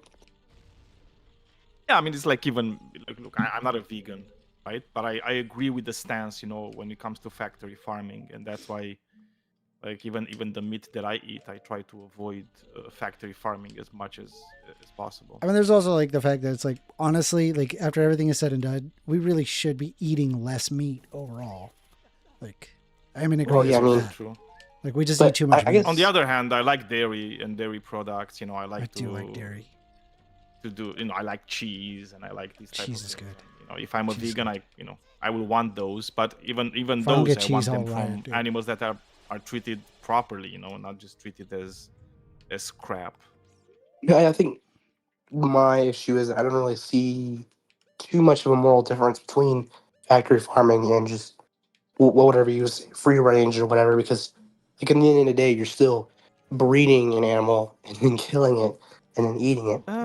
Yeah, but there's a question of the suffering that you're inflicting on the animal. Like when it comes to factory farming, especially for chickens, but not just chickens, right? You're literally just torturing that creature from the moment it's born until you kill it to eat it, and that's not okay, right? Whereas when it comes to free range, yeah, I mean you're still gonna kill them, but they're not gonna suffer until that moment, right? And if you're also making that moment as painless as possible, you are going to avoid a lot of pain and suffering for the animal. So I don't think they're equal, right? In the way they are. I mean, sure, but it's I think they're going to be equal in that I would avoid either, right? So, like, just because it's done with less suffering, it's something still I'm going to avoid because again, it's just going to be you breeding an animal, then killing the animal, then eating that animal's flesh, right? Or organs if you're that sort of person. Yeah, but what I'm talking about is like there is some difference, because you basically said there is no difference between them, and there's clearly like a moral and ethical difference between these two things, right? Just like you can just put humans, right, in there, right? And imagine somebody is being sentenced to death, right? And they have to stay in jail for a year, right? If you torture them for every day, right, that they spend in that jail until you kill them, right? That's one option, for example, and then you just let them sit there and live their life for 1 year until you kill them. It's clearly not the same thing. And I think if I were to make you choose, you would never choose the situation where you're being tortured every day for a year, right? And I think that's a pretty obvious stance for everybody, and that's why they're not the same thing. They're clearly different when it comes to the ethics of it all. Yeah, are you going to kill them? Yeah, and that's an unethical part, right? And that's the only the only similarity between the two things, the fact that you're going to kill the animal to consume it. Everything else is not the same whatsoever.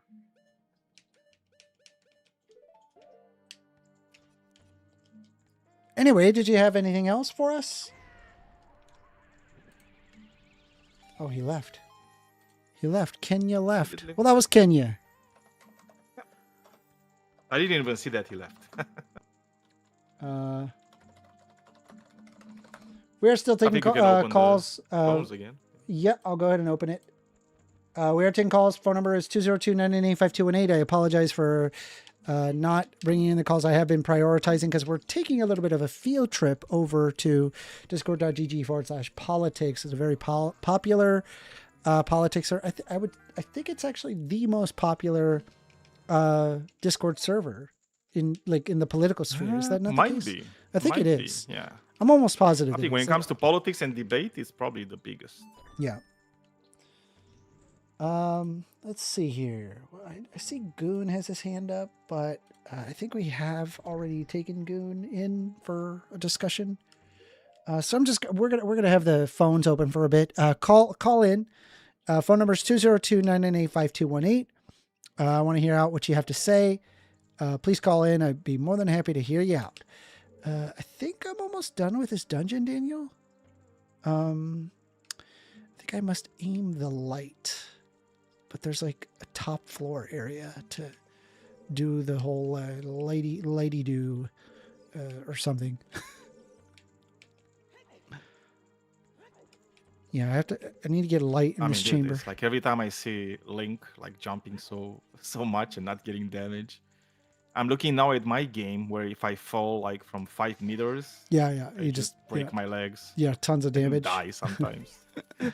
Yeah, Link is he's a hardy fellow, I would say. He's quite hardy. Quite hardy indeed. Oh, there's a chest right there. Let's get the chest. Dámelo.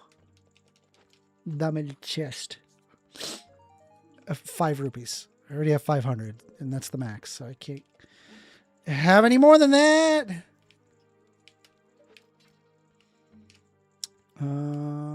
No calls yet. I plan on streaming until about 9:30 or so. Let's take a look here. Oh wait, I remember. It's like you're on a different time zone right now. You had the the change of the clocks. Yeah. Dude, I was so mad when I lost an hour. I was like, bro, where's my hour? This sucks. Yeah, I don't like this this thing. I'll be honest, man. I think it's bullshit, and we should stop doing it. I don't know. Yeah, 100%. Like daylight savings is just a blight on humanity. Isn't there like an increased amount of like? Oh, phone call. You're on the line with 1stAmender.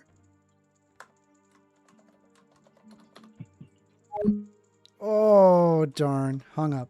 All right, we're gonna try again. Yeah, so maybe they were too shy. Isn't like in daylight savings time where apparently like there's like a lot of like negative health impacts from like an unreasonable I have no idea. amount of I negative health just dislike it. I don't know if there are. I mean, there would be an extra point to dislike it. Oh, for but, sure. Yeah. Let me pull it up. Daylight savings time. John Hopkins Medical. Okay, so here we go. I'm going to pull this up real quick. You know me. I like my studies and I like my empirically backed sources. John Hopkins is one of those sources. This is not a study, it's an article. Let's see. So surveys from the American Academy of Sleep Medicine have found that about 63% of Americans would prefer to eliminate DST. 55% experience tiredness following the switch, but the time transition does more than just inspire mixed opinions, grogginess, and foul moods. Researchers say that the change has long-term negative consequences for our bodies and minds.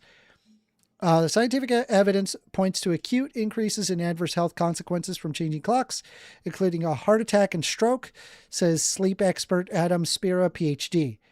It was enacted to conserve energy, but today may do the opposite.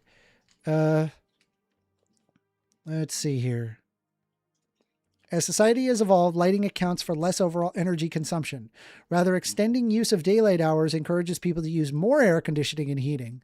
Other proponents say that the additional daylight in the evening hours during spring and summer are beneficial to the mental health of those that work during the day, and that too has been refuted by data from a 2020 study published in PLOS, suggesting that a change exacerbates mood disorders, depression, anxiety, and substance use. Bro, we got to get rid of it. I don't understand why we have it. No, the people voted in the European Parliament. They actually voted to get rid of it, right? It's insane. Like a lot of the member states did not really agree, so it's not in effect yet. So unfortunately, we're still gonna freaking have it, and I can't wait for us to get rid of it. Yeah, maybe one day. Maybe one day. Maybe baby. We can only hope. We can only hope, man. I think we're going to be able to beat this temple, but I got all the items. I got my mirror shield. I just don't know. I don't remember where I need to go. South, maybe? Go down here? Somewhere. All right. Just going to hit this guy. He's going to... Oh, missed. Freaking... You know, you would think that aiming is easy and that maybe I'm just bad. I swear I'm not bad. It's this N64 controller. I got an OG. All right, there's apparently... I would just believe you. Shut up. I know what you're thinking. You're like thinking about my Mario plays. That's what you're thinking. I know you. I know what you think. I could see through I could see through your thoughts.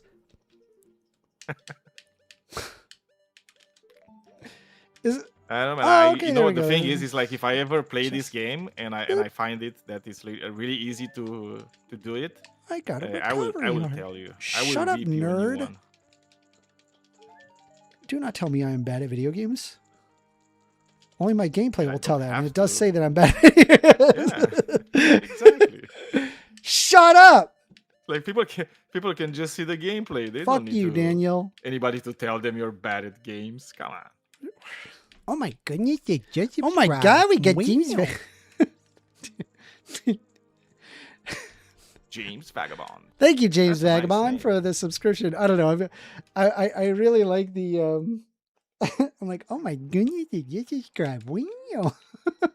I don't know. It's just goofy. Where the hell is the? We got to go back. Oh my goodness, you just subscribed. Wow. It's got to be the main area. I thought you I have took a map or something? Yes, I have a map. But look. If you look right here. So it's got to be on the fourth floor. For sure. There you go. But I don't remember how I got there exactly. Wait. I'm brain blasting. Brain blasting. Brain blast. All right, I know what to do. I'm brain blasting. You see, and all I had to do is ask you if there's a map of them. I am Jimmy Nutrin. I have, in fact, for sure, just brain blasted. Okay, we're gonna go over here, and then we're gonna go through this little chamber here. And right here, should be a chair, or oh, okay, that works. Yeah. Don't hit me! All right, well. Oh, it hit you. Ugh, that sucks. It's fine. All right, phone call. You're on the line with 1stAmender. Yo, what's up? Hello. Can I get your name? Excadriller. All right, excadriller. What you want to talk about? I wanna know your worldview on abortions. So I have a question. Yeah. Should abortions be allowed without any restrictions in society? I don't think it's necessary to do an abortion post 25 weeks. I think you could just have the baby and then put it up for adoption. You've already spent as long time as you have deciding to gestate the baby. I don't see a reason to have an abortion at that point. They're viable outside of the womb. Okay, so what I'm getting is that when it's at post 25 week, they can already be taken out of the womb very safely, right? Is that what you're trying to say? Yep. But other than that, it's like no restrictions, right? Yep. All right, so I remember the Taylor debate, right? Where you discussed the right to life and the right to bodily autonomy. And I have some like yes or no questions that I want to ask. Sure. All right. So, does a fetus have the right to life? If so, does the mother's right to bodily autonomy supersede the fetus's right to life? The mother, an individual's life is greater than the life of others. So yes, the mother. You do think that the fetus has a right to life, but the mother's right to, just is stronger than the fetus's right. No, it's not that it's stronger. It's that you don't have a right to supersede the rights of another person. I mean, I feel like that's just stronger. Like, it's just this. What's stronger? Like, the mother's right to bodily autonomy compared to the fetus' right to life. It's more prioritized, we'll say. We'll say more prioritized. No, it's not that it's prioritized. It's that you may have a right to life, liberty, property, the pursuit of happiness. I don't believe that you can do so at the behest of another person's body. All right. You ever hear of the term like your rights stop where your fist meets my nose? Do you believe this is the people same should principle? Have full bodily autonomy? Should what have full bodily autonomy? People. Yes. Does a fetus have a right to bodily autonomy? To an extent. All right. Although honestly, like pre 25 or... pre 25 weeks, yeet is the fetus. Do whatever you want. I don't care. All right. Should we give the mother the right to an abortion regardless of the reason she decides to get one? What? Should we give the mother the right to an abortion regardless of the reason she decides to get one? So it doesn't matter what the reason is? Yeah, they just have a right to abort a fetus if they want. It was gestating her body. It's her choice. Her body, her choice. If the fetus has moral worth and it is immoral to kill the fetus, right? Should other mothers still get the rights to an abortion? I'm sorry. Your question is confusing. Can you repeat? So like, let's say it is immoral to kill the fetus, right? Should mothers still get the rights to an abortion like other mothers? Yes. So like, yeah. So it's kind of similar to like tattoos, right? So if it is immoral to get a tattoo, you can still in society get a tattoo, right? Sure. I wouldn't go as far to say tattoos, but no, I'm not trying to get you. See what you're saying? I'm I just guess like, it's kind of like that. Kinda, sure, right. To some extent. All right. Do you just hang up? All right, let's bring in MPX. Come on up, MPX. Sounded like it.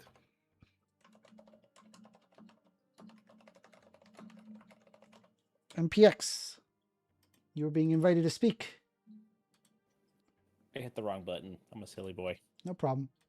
Let me just set this on. All right, so Do you not have disturb. a couple takes. All right, go ahead. What you got? First of all, I'm kind of interested in your whole notion of evidence. I'm not quite clear as to what you qualify as evidence, because you have a lot of like anti-woo-woo, anti-religion positions. Mm-hmm. My position of evidence is it has to have some grounding empirically.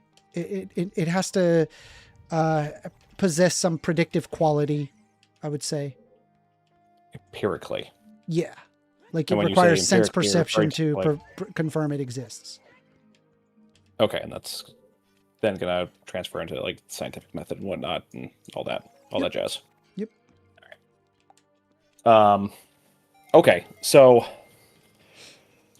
there's a lot of content that doesn't meet that threshold for like base assumptions about our world. Yep.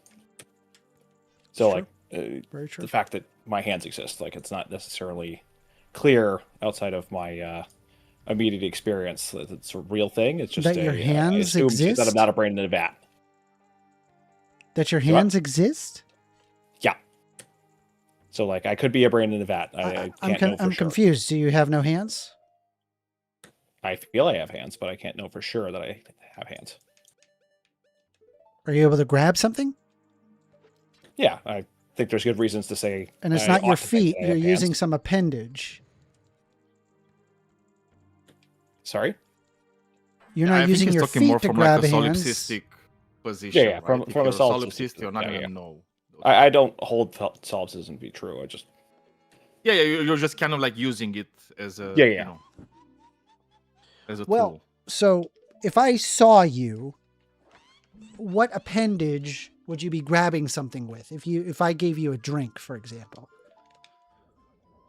Yeah, but so obviously I'm going to use my hands, and I feel I have my reasons for using Okay. quote my hands and have believing that my hands. hands are real. But you have another take explicitly stating. Let me see. Where's the exact wording? One sec. Yeah, believing in something with an absence of evidence is no different than believing in leprechauns is one. Then there's this whole like if it doesn't interact with reality, it doesn't exist. So there's a couple lines we can go down from this point to touch on both of those.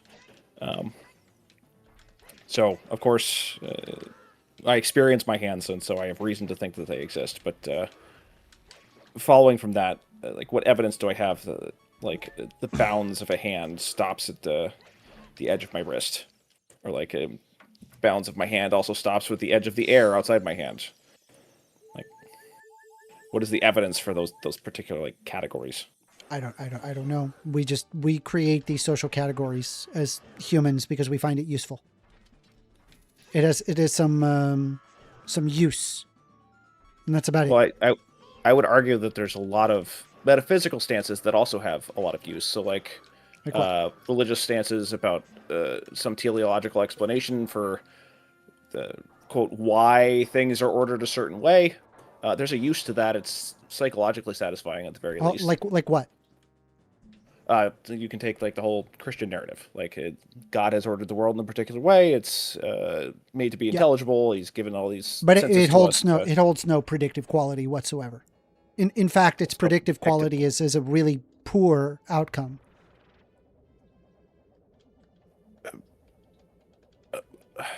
Wait, what do you mean by that when you say that?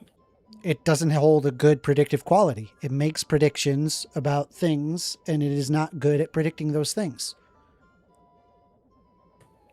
You're talking about like particular claims like prophesized within the Bible, or like I mean, things that were said by, said like, in the church fathers or Bible, whatnot? things that were said in the Bible, hypotheses that are just false, just flat. Okay, sure. You know, for example, like we know just as like logical human beings, Jesus's resurrection is impossible without magic. Sure. You know, Okay, or, yeah, that's or not Noah's exactly flood we know that never happened.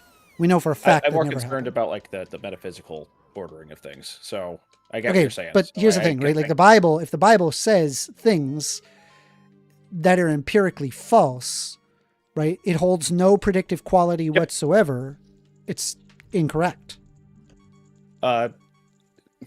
Sure. I don't want quibble on that particular point. So I get where you're coming from. I understand. But let's say you have like a Platonist that believes in some, for lack of a better term, like a Platonic realm or like realm of forms, where like abstractions like math sits, like the notion of one, or like the notion of a right angle, or whatever other mathematical abstraction. Math holds predictive quality.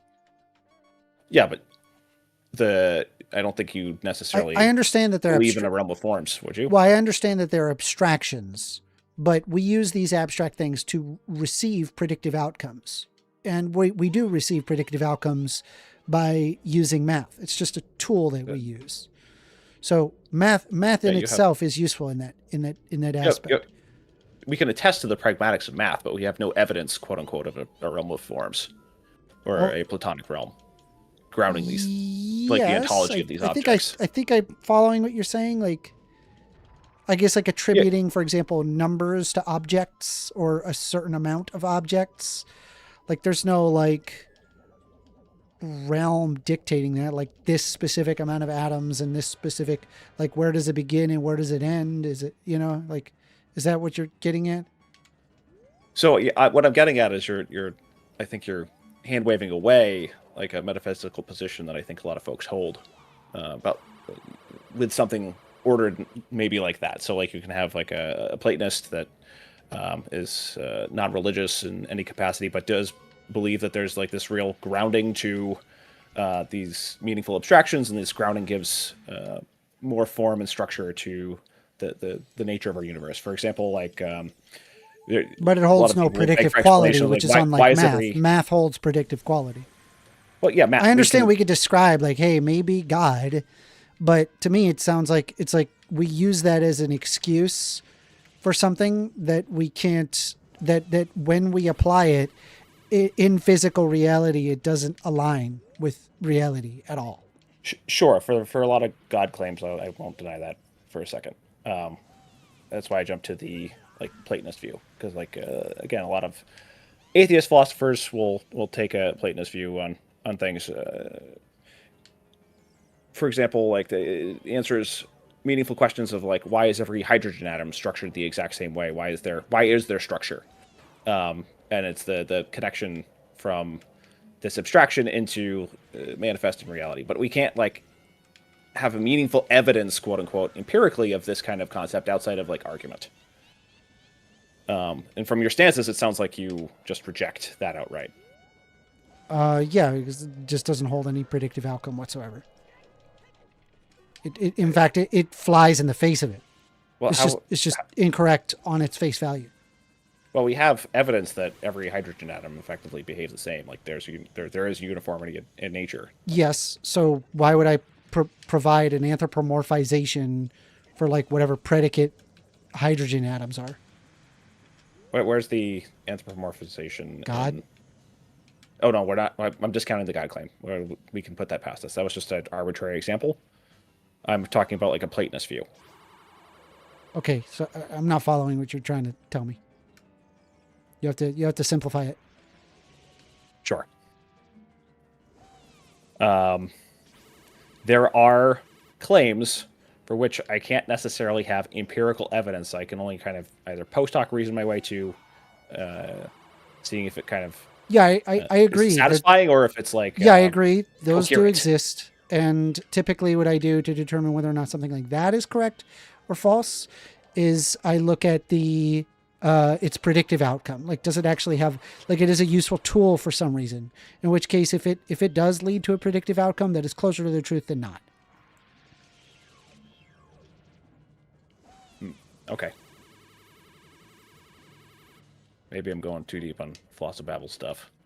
Apologize. I'm understood. Not super versed on philosophy, so if there's something that you want to teach me, I'm more than happy to hear it. I mean, for the most part, this is useless in any other conversation. I'm certainly not qualified to educate on it. So, all right, sick. It was just an interesting line to go down, since you, especially with the, there's no evidence for it, quote unquote. It's the same as believing in leprechauns. Yeah, there's a lot of things that don't necessarily have evidence that are meaningful. Shuts the door on a lot of interesting conversation. Can you give some examples of things we don't have evidence? Well, when I say evidence, I'm going to use your version of evidence, where you're talking about like empirics or like the scientific method or something along those lines. Whatever. What do you mean by evidence? When you say evidence? Well, when I say evidence, it's going to be anything which is convincing. Oh, convincing. Well, that's yeah. I don't use it that way. Like not even close. Yeah, I think that's pretty bad Or to use it that way. let me rephrase that. That which gives reason to increase credence in a particular claim. There's a whole like anything that would make a claim conform to reality, make it closer to conform to reality. Maybe that's what evidence should be, right? Because if you're making a claim, right, you're making a claim and you're going to have evidence for it. Like every piece of evidence you have should make it more plausible that your claim is in line with reality, right? Yeah, you take some correspondence view, which I understand. Yeah. I have some qualms with correspondence theory just because it's hard to validate really what is real, quote unquote, because you only have access in the solipsistic sense of like your immediate experience, which is explicitly disconnected but it's like from we quote unquote don't need reality. to talk But about like solipsism. Yeah, it's like I can just take solipsism and just throw it away. I don't really care about it's like if it's true, then nothing mattered anyways, so we're gonna move past because it. you know, it's about outcomes, it's about predictions, it's about like a lot of other things. You know, if I just and it's irrelevant, right? Even if I was living in a jar, like it would still behoove me to actually do what's best, right? Because pragmatically, I wouldn't know I'm in a jar. Yeah, for sure. So what is something? What is something? In as you were saying, you know, for which we don't really have evidence, but we should believe in. I should believe in the reasons. It's going to depend on your whole, like, metaphysical stance on like epistemics. Just your epistemic stances, period, or epistemic norms. That's why I was curious more for like from your perspective with your like definitions and stuff. We probably agree for the most part. It's going to be that which is convincing and is like empirically verifiable and conforms to. So what would be some examples? So like if I in the examples. Yeah, if I drop an apple 1,000 times and see that it falls, then there's likely some meaningful correlation between the dropping action and the apple falling. So we can eventually do a bunch of math and figure out that theory of gravity is a thing, and then do some more math and figure out. Yeah, but that's evidence, right? Yeah, you sure. You said there's some things for which we don't have the evidence, but we should believe, regardless. And those are the things that I'm curious about. I think that what I think is that there's a lot of questions that precede our notions of, say, like evidence that we have to make assertions about to continue the conversation, and so we won't have evidence for them because they're prior to the notion of evidence. So we have to make claims that I don't really know what he's talking about at this point. You're going over my head. It's like I know I'm probably a bit more versed in philosophy. Oh my God, Rubik's sending me another. Did I just get a membership? We just got another membership from Rubik's. Thank you very much, Rubik's. Appreciate that. But I'm still kind of like, are you talking about presuppositionalism? Would we have to presuppose some things? Usually, you're going to have to engage in some sort of presuppositionalism to establish some sort of worldview. Yeah. To do it. Yeah. It's irrational to do it? Yes. Well, I mean, irrational, you have to establish... For rationality, you have to establish epistemic norms, and you're going to presuppose some sort of norm structure. No, I don't think you have to presuppose. Okay, maybe you have qualms with the term presuppose, but you're going to at least have to assert some sort of structure. Would you not? Oh, you can deduce it, right? You can deduce it? You don't have to just like make it up. Yeah. How do you deduce? Yeah, because you can start with something like, you know, I think therefore I am, which is, you know, it's not an argument or like something that's demonstrable. It's just the experience, right? It's like you exist, and then, you know, it's like clearly there's some form of reality. Okay, you don't know exactly what that reality is, but you there still is some form of reality. there's still norms being asserted even in that statement. So there's it's not. Like, what norms are being? There's notion of a norm of experience, like this bound between whatever I'm calling I and that which is outside of I. The reason I'm saying I is because I we have to communicate in some form. When you hear the sentence, I think therefore I am, as I told you, that's why I made sure to say that's not an argument, right? What I'm talking about here is an experience. Yeah, it's not an argument. Like the I doesn't enter anywhere in there actually, right? So it's just the experience. Like you, whatever is experiencing, whoever you are, whatever you are, it's like doesn't matter if you're a brain in a jar or not. The experience exists. You experience it, right? It's like a first-hand thing, right? It's like it is undeniable, right? It's there. It's like you cannot exist and be wrong about it. Right? So from that thing, you can start to explore, right? You can say, well, what I am is what I am, and I cannot be something that I'm not, right? So boom, you already got into logic, right? Like instantly. The first law of logic, like boom, it just popped out, right? Because that's how it goes. And then it's like from that you can make a whole like epistemic foundation for reason, right? So you don't need to presuppose anything. No, you don't need to like do anything. I gotta get a word in here. Basically. I was just explaining to you like my thought process, and sometimes. No, I understand. The reason I'm kind of trying to jump in is because when you say I can go from that to this other thing, so you need some motivation to make that move, and the motivation that is irrelevant. The motivation is irrelevant. I already have the motivation. It's like motivation is irrelevant in this whole thing, right? I don't know why you have to bring in motivation or like psychological states. No. Those are like ritually irrelevant, right? No, when I say motivation, I just mean that something forcing to go from one to the next, and what that thing is going to be is going to be a norm. Forcing? So like, I have to. There was a statement like, "This seems a particular way." So we manifest the notion of a seeming. So like my experience, again, it's like there's this consistent. I think there's a disconnect here because again, it's like in order for me to kind of like transmit something from my brain to your brain, I have to use words for which we already have like established understandings, and that's why you're gonna say, well, actually, it's like when you're thinking that and you're using this word, that's you would have to kind of like take all these words that we're using and just kind of like throw them away because they're not the crux of the conversation. Yes, I've spoke at length on this particular topic many times, and I still hold firm that there's some normativity happening when you are taking that step of any kind. Yeah, I don't see where. Like literally, it's like in nothing that I've told you, is like any normativity like entering the equation whatsoever. Like zero. Normativity in the structuring of category, not normativity in the structuring of like moral. If that makes sense. That doesn't really make sense, and in the sense that it makes sense is also like kind of irrelevant. None of it is none of it is making sense to me. We're gonna move on, okay? I appreciate you calling in, NPX. Yeah. We babbled. It was nice, NPX. Good. It was nice to talk to you. Let's see here. We've got Eskimo Randian. We have not spoken, so we're gonna go to Randian. Yeah, he was next. Hold on, give me 1 second. 32802.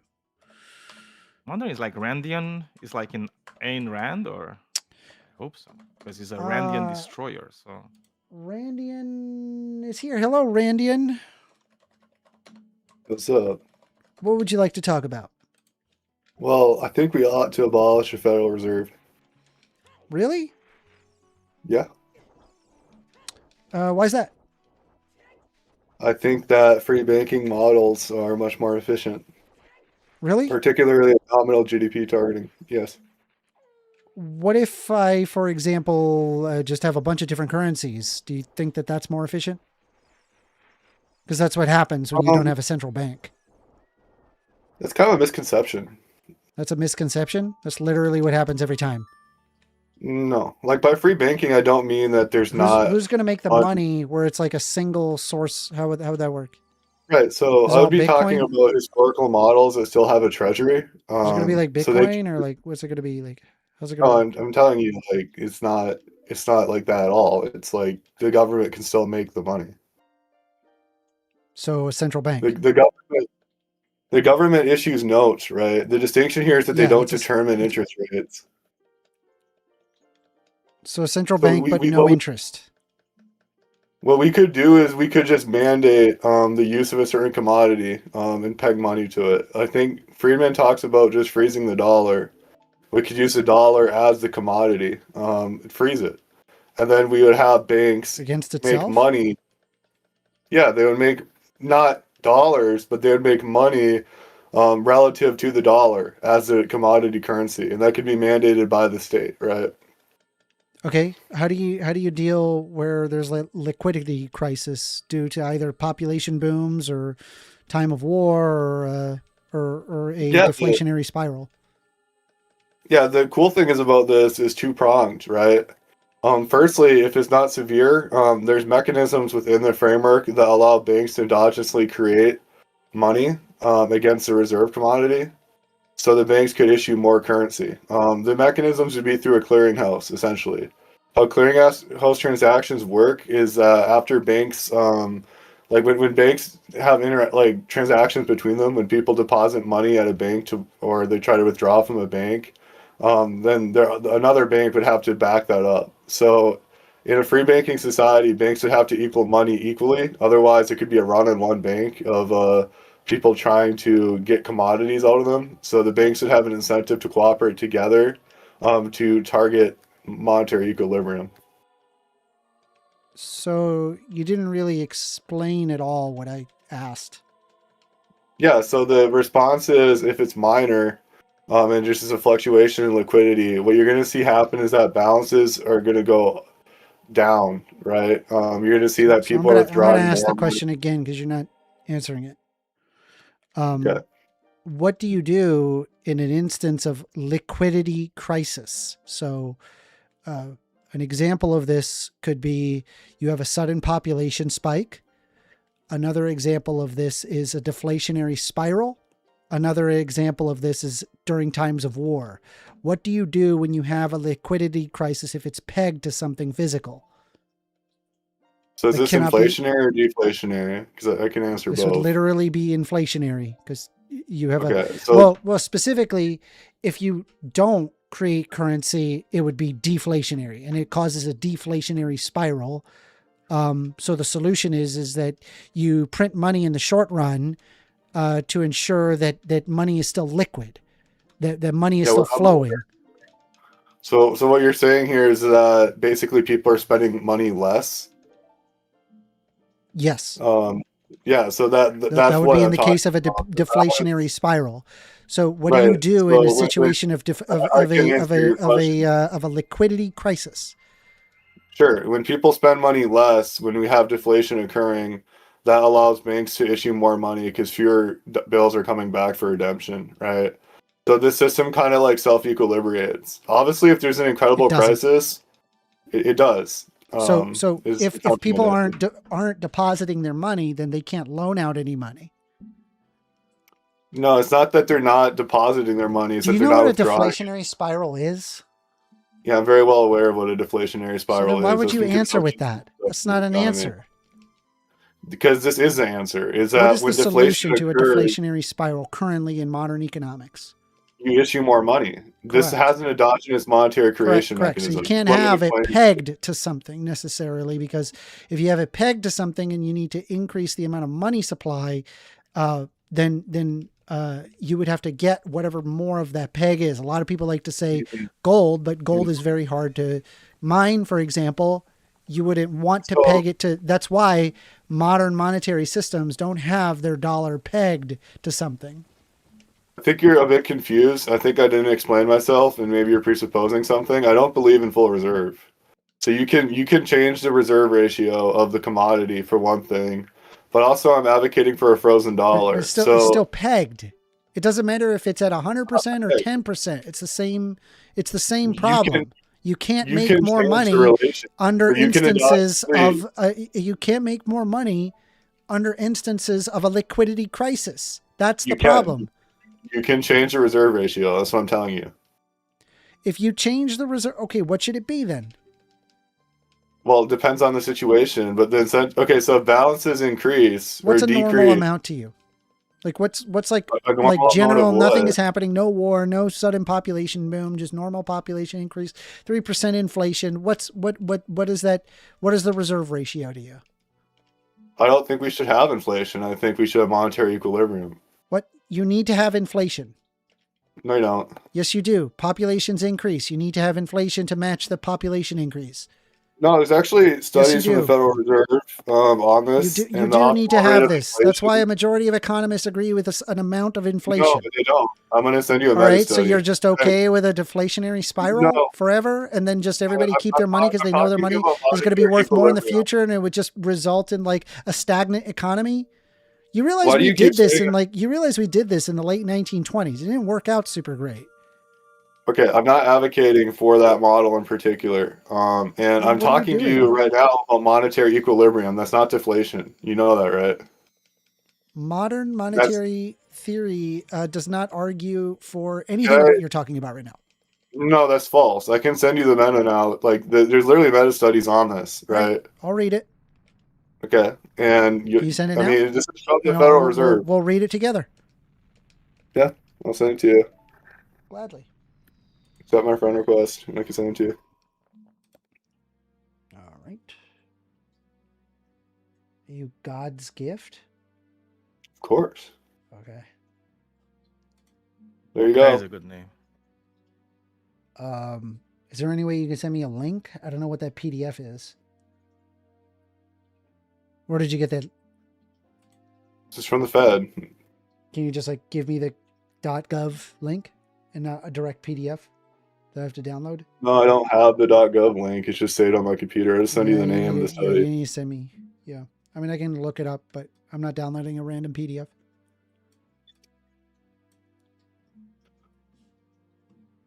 So I'm not going to make the claim that economists don't believe that we should have positive inflation. I'm just making the claim that when you say most economists do, that's not empirically supported. The meta-analysis disagrees with you.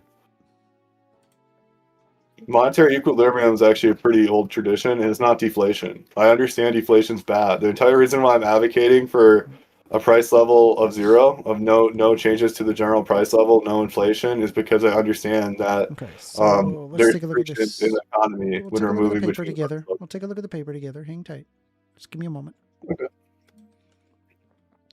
This document serves as an update with a discussion of the accompanying new interactive visualization in Table 2. Recently, multiple economists have banded together to suggest to the Federal Reserve that the inflation target needs to be changed. The inflation target is the core through which monetary policymakers rationalize their decisions while following the dual mandate of maximum employment and price stability. Understanding its rationale for its level 2% and understanding the academic literature related to optimal inflation dynamics seems more important than ever before. This survey takes into account every optimal monetary policy paper made available to the public since the 90s and provides careful discussion on most important costs and benefits of inflation. Okay, so why don't we, I'm going to grab the paper. Just give me a quick second. Yeah, the quote in particular summarizes the position is that we can see about 80 studies suggest the optimal inflation rate should be 0 or negative. Hang tight. And I'm going to tell you, I'm not going to like defend this point beyond that. Because your only argument was even that monetary equilibrium was good for a reason. You just made an appeal to authority and you've been corrected. So do you have an actual reason why monetary equilibrium is bad? Hold on. We're not even done with the paper. What are you talking about? What are you talking about? It's unfalsifiable. Like what exactly, dude, the abstract doesn't even address anything of what you're saying yet. I have to open up the paper and then see what it says, and then we could talk about it. Right. I just sent you the sentence that summarizes the findings of the meta-analysis and directly supports my claim. So we can skip this, and you can make a real argument instead of a false appeal to authority. I am looking, and also, no, that's not what an appeal to authority is, just so you're aware. That is. You said, well, don't you know all economists... So an appeal to authority, is only relevant if it is an irrelevant appeal to authority, as in the authority is not somebody that is relevant in the field, but rather somebody that is not an expert in the field or doesn't know anything about it, and then is an expert in something else completely different. For example, a good example of this would be like a Jordan Peterson arguing against economics when he's a psych major. He just does psychology. He's not an expert in economics, so he wouldn't be equipped to critiquing Marxism, for example. Do you understand? Yeah, that would be an actual appeal to authority. And I'll use it as a turn because actually the authorities agree with me on aggregate that monetary equilibrium is good. So you kind of got mogged on this point. We can move on. I'm trying to grab this paper. I can't seem to grab it. I don't know what the hell is going on. I did send you the PDF. Yeah, I don't know where you're getting that PDF. It's from the Federal Reserve website, I think. Here, I got you a link. I'll help you with this. I got a Doi. It's good. Doi's good. There you go. I like Doi's. I don't think this is an argument because I can actually explain to you the theory about why we want monetary equilibrium. And therefore no Federal Reserve? Yeah, it does follow. Okay. Hold on. The reason for this is that the incentives, the balance sheet stuff, like directly leads to monetary equilibrium. Yeah. That's the incentive of thinking. All right. So let's take a look here. So, like for small. What page do I need to go to? What page do I need? I literally just sent you a direct quote that you can Control F, looking closely at Figure 1, and you can find the quote that I gave you. But yeah, like I said, like the system leads to monetary equilibrium, and I can defend it on its own merits. I don't need to appeal Looking closely at Figure 1, we can see about 80 studies that suggest the optimal inflation rate should be at 0 or negative, and that there are about 20 studies that suggest a positive inflation rate. Almost all of the studies that have found a positive optimal inflation rate have been written in the last 10 years. Almost all the studies that have been found a positive optimal... Okay. The increase in the number of studies with a positive optimal inflation rate can be explained predominantly by the rise of two modeling features. Number one, inclusion of the zero lower bound and financial frictions. In the wake of the financial crisis, models began using these features, which we will discuss below. To properly understand the vast literature on such an important topic, I will first split the studies into three broad categories. Okay, so let's take a look here, right? Give me a moment. I feel like the point you made has already been addressed. We can move on. Hold on.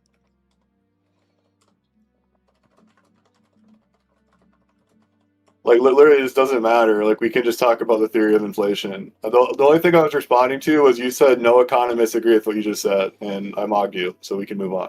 Right. Well, secondly, like, chill with the debate bro mentality, right? If you're the one that was like attacking me, you don't need like, to say you've been mocked or any of that stupid shit, right?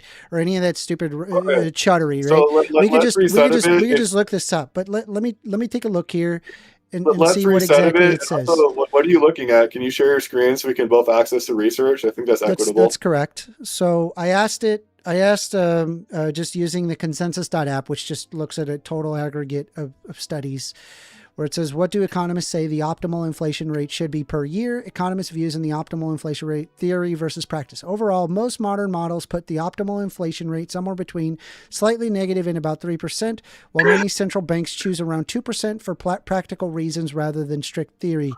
Is the optimal long-run inflation rate advanced economies use? Okay.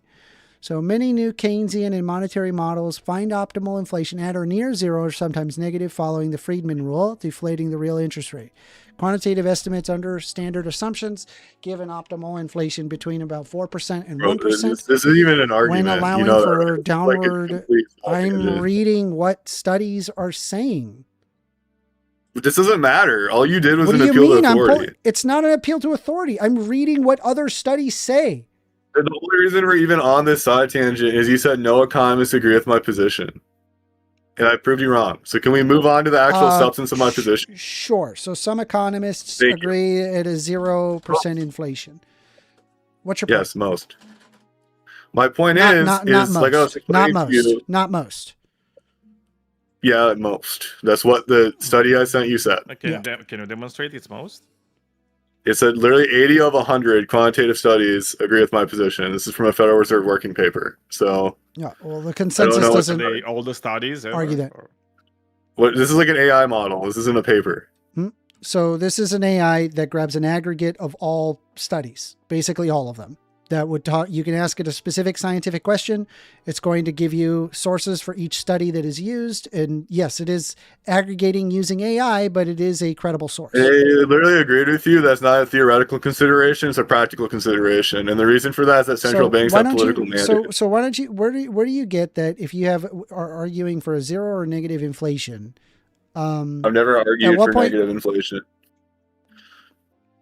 Okay. At what point do we get rid of the Federal Reserve? Where is the argument for that? Virtually no economist would agree with that one.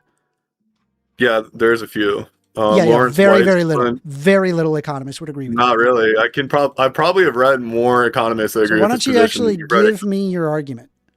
Sure. Okay, now that we're past this, I'm not sure what this was. But yeah, the argument is pretty simple. Changes in the price level involves frictions that lead to inefficiencies. Hold on. Money's kind of like hold on. I need to write down exactly what you're saying because I'll be honest, I'm not really fully grasping everything you're saying, and you're going over it really fucking fast. So I want to make sure that I'm getting what you're saying correct. Okay. So all right, go ahead with your first premise. What is it? So this is the first premise is transitions between price levels have frictions. We don't just move from P1 to P2. There is unique effects in different sectors and injection effects.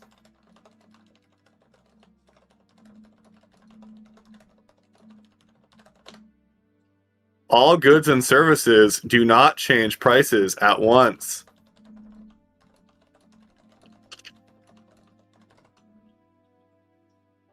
Okay. This leads to resource misallocation and distortions to the market. Okay. Right. So this is empirically proven. Post-Keynesians do a lot of research into what's called financial instability hypothesis. And basically the assumption is that... What does what you just said have to do with getting rid of the Federal Reserve? I'm explaining it to you. So the assumption is that when you lower interest rates below the natural rate, which is something that only occurs with centralized banking, due to that theory I just told you, increases the likelihood of business cycles significantly. So what happens because of these distortions is you get business cycles like the Great Recession, like the Great Depression, that destroy the standard of living for societies, and is completely avoidable with monetary equilibrium targeting. So that's the argument. The issue with the Federal Reserve... So stop for a second, right? Because the reason why the Federal Reserve was created was to deal with the giant shocks of just the economy, as it were. It roughly every 10 years would have significant collapses to booms. And it was just this huge boom bust cycles that happened over and over and over, right? Until the Federal Reserve, where it's like, yeah, you have boom and bust cycles, but it's like, it's way more, it's way less pervasive, and significant shocks are often circumvented. So I actually did my capstone project for my history degree on the Federal Reserve's formation. So I'd love to talk to you about this. This is a topic I'm very interested in. I'm not interested in the formation of the Federal Reserve. I'm saying prior to the Federal Reserve, you had significant boom bust cycles. Yep, I know why. That's not something to argue against. That's just you could just I'm find that descriptive fact, and I'm telling you the problem with that. So you're saying that transitions between prices have frictions. We don't just move from your P1 value to a P2 value. There's unique in different sectors and injections and effects in all goods and services that cannot change prices at once, and that this leads to resource misallocations and distortions in the market. And so this, in your mind, is something where the market is not acting in as efficient as it could. However, with the lack of the Federal Reserve, you would actually end up with worse distortions in the market than what you have with having the Federal Reserve. You got to stop presupposing things. My capstone is literally on this. Stop right now. I'm not presupposing anything of what you had just said. All I did was write down what you said, understood what you're trying to tell me, and then I am retorting back. I didn't add anything, right? All I did was read exactly what you just said back to you. So don't say that I'm adding shit to what. Okay, let me clarify. You 1000% said this. I typed exactly what you said.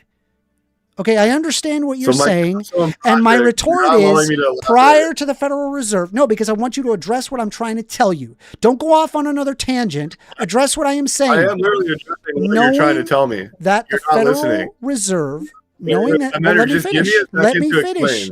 But you don't even know what the fuck my question is.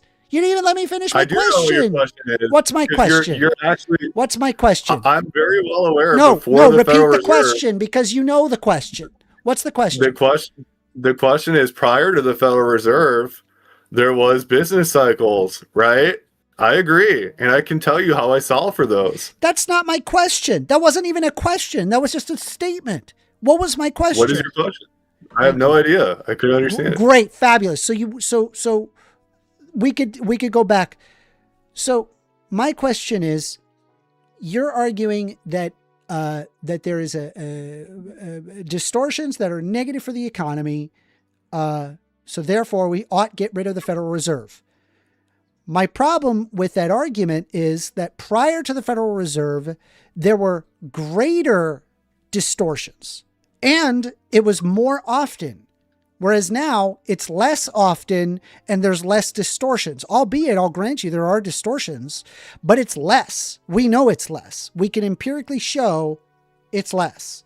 So we know the Federal Reserve does what it does, and your concern is actually done better by having a Federal Reserve. What is your response to that?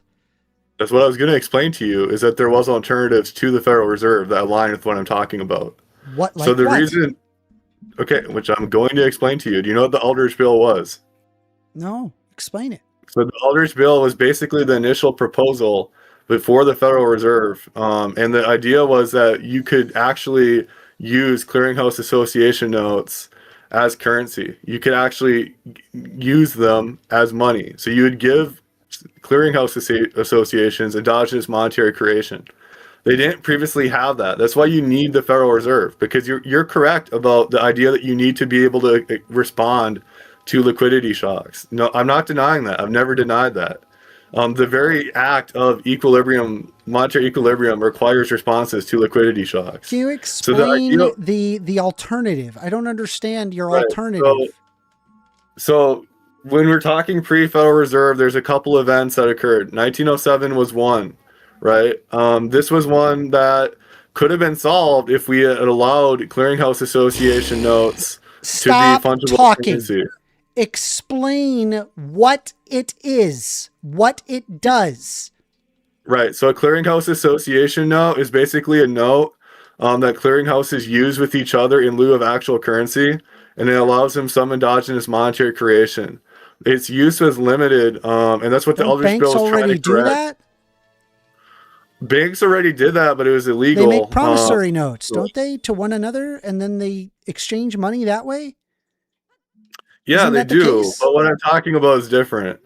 The clearinghouse association notes under the Aldrich Bill. So how does it work to replace the Federal Reserve? Explain that. I don't understand it. So, okay.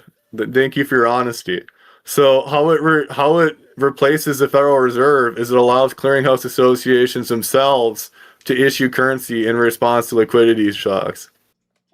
That's the basic theory. Explain it. You're just saying it does this, but I don't understand how it does this. Explain it. So a clearinghouse association now is what banks actually use to trade with each other. They don't move the gold between the vaults, right? Daniel, am I insane? Am I schizophrenic? Is he just not explaining it at all and just repeats the same thing as if he's explaining it when I still have no idea what it is? He had a course about it, so... He had a course! He needs to give you the whole course.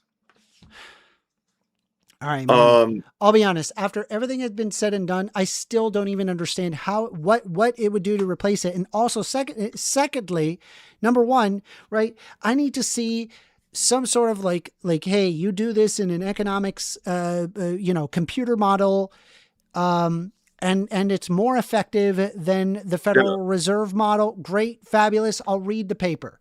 Right.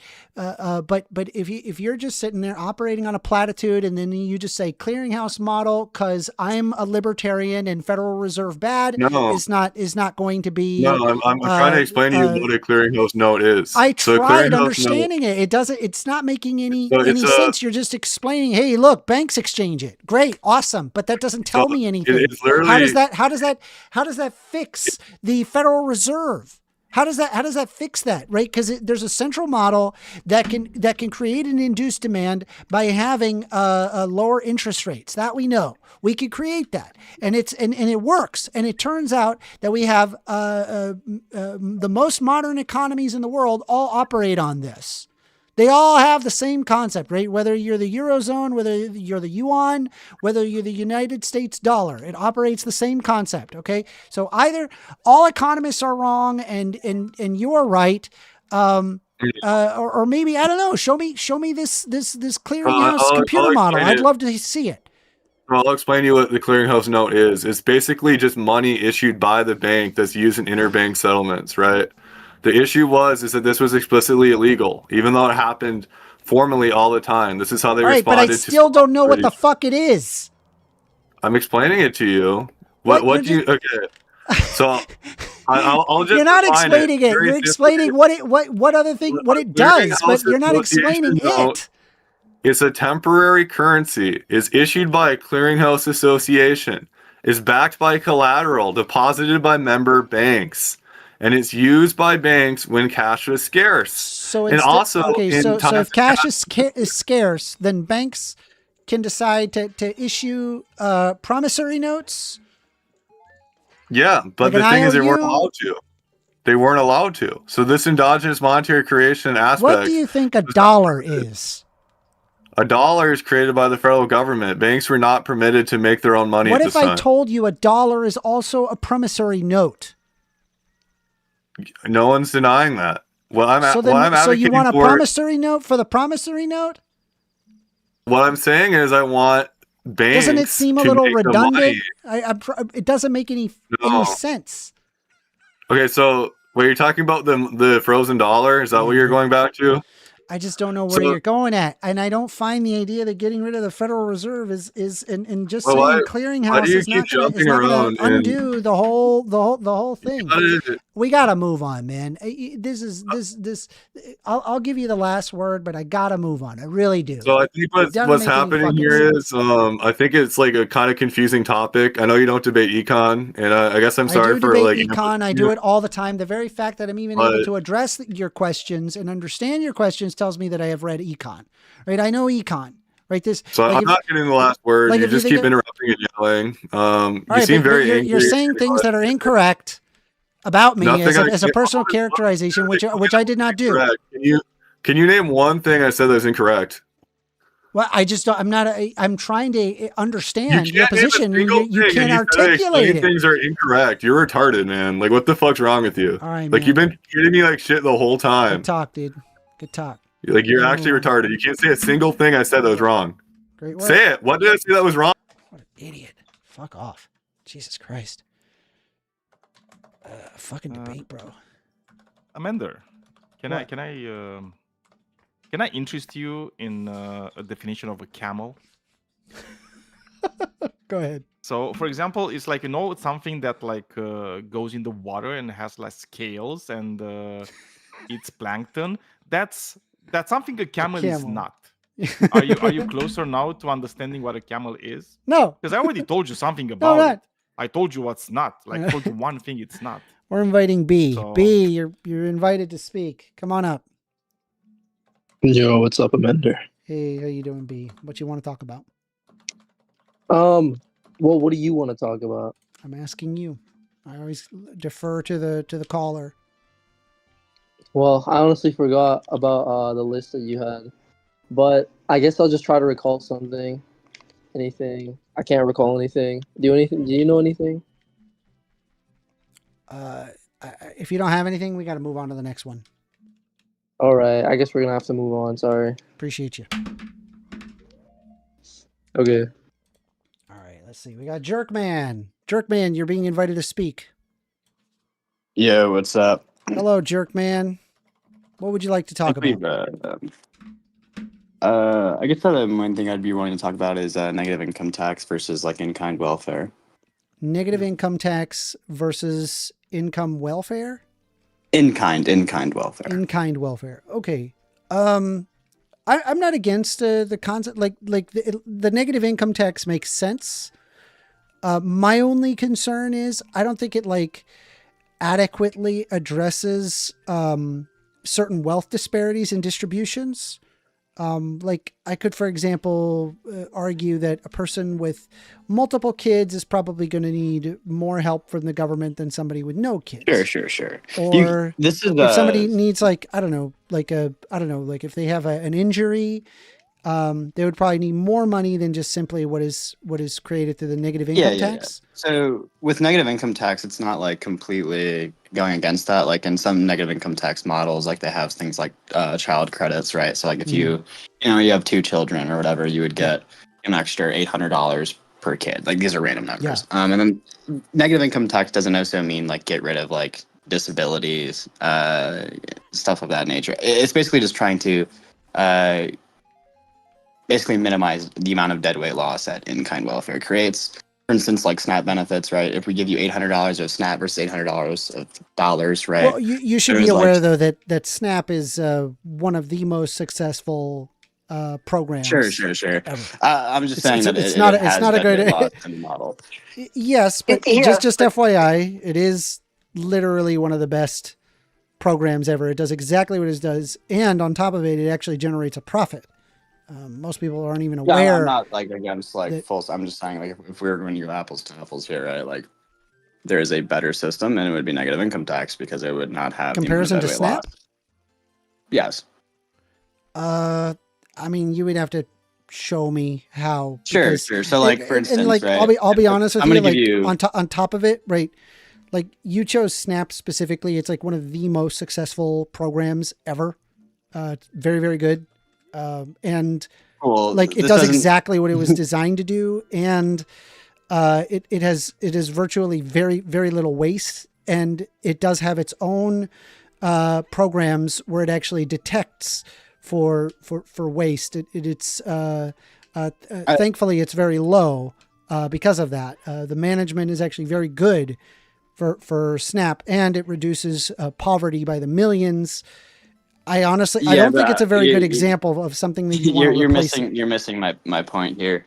Is I'm saying that we could do basically SNAP without the deadweight loss by just giving them $800 versus just giving them $800 worth of SNAP benefits, which would have less deadweight loss because, for instance, right, like every single dollar is a part of like let's say for example, instead of providing SNAP benefits, and you just give them $800.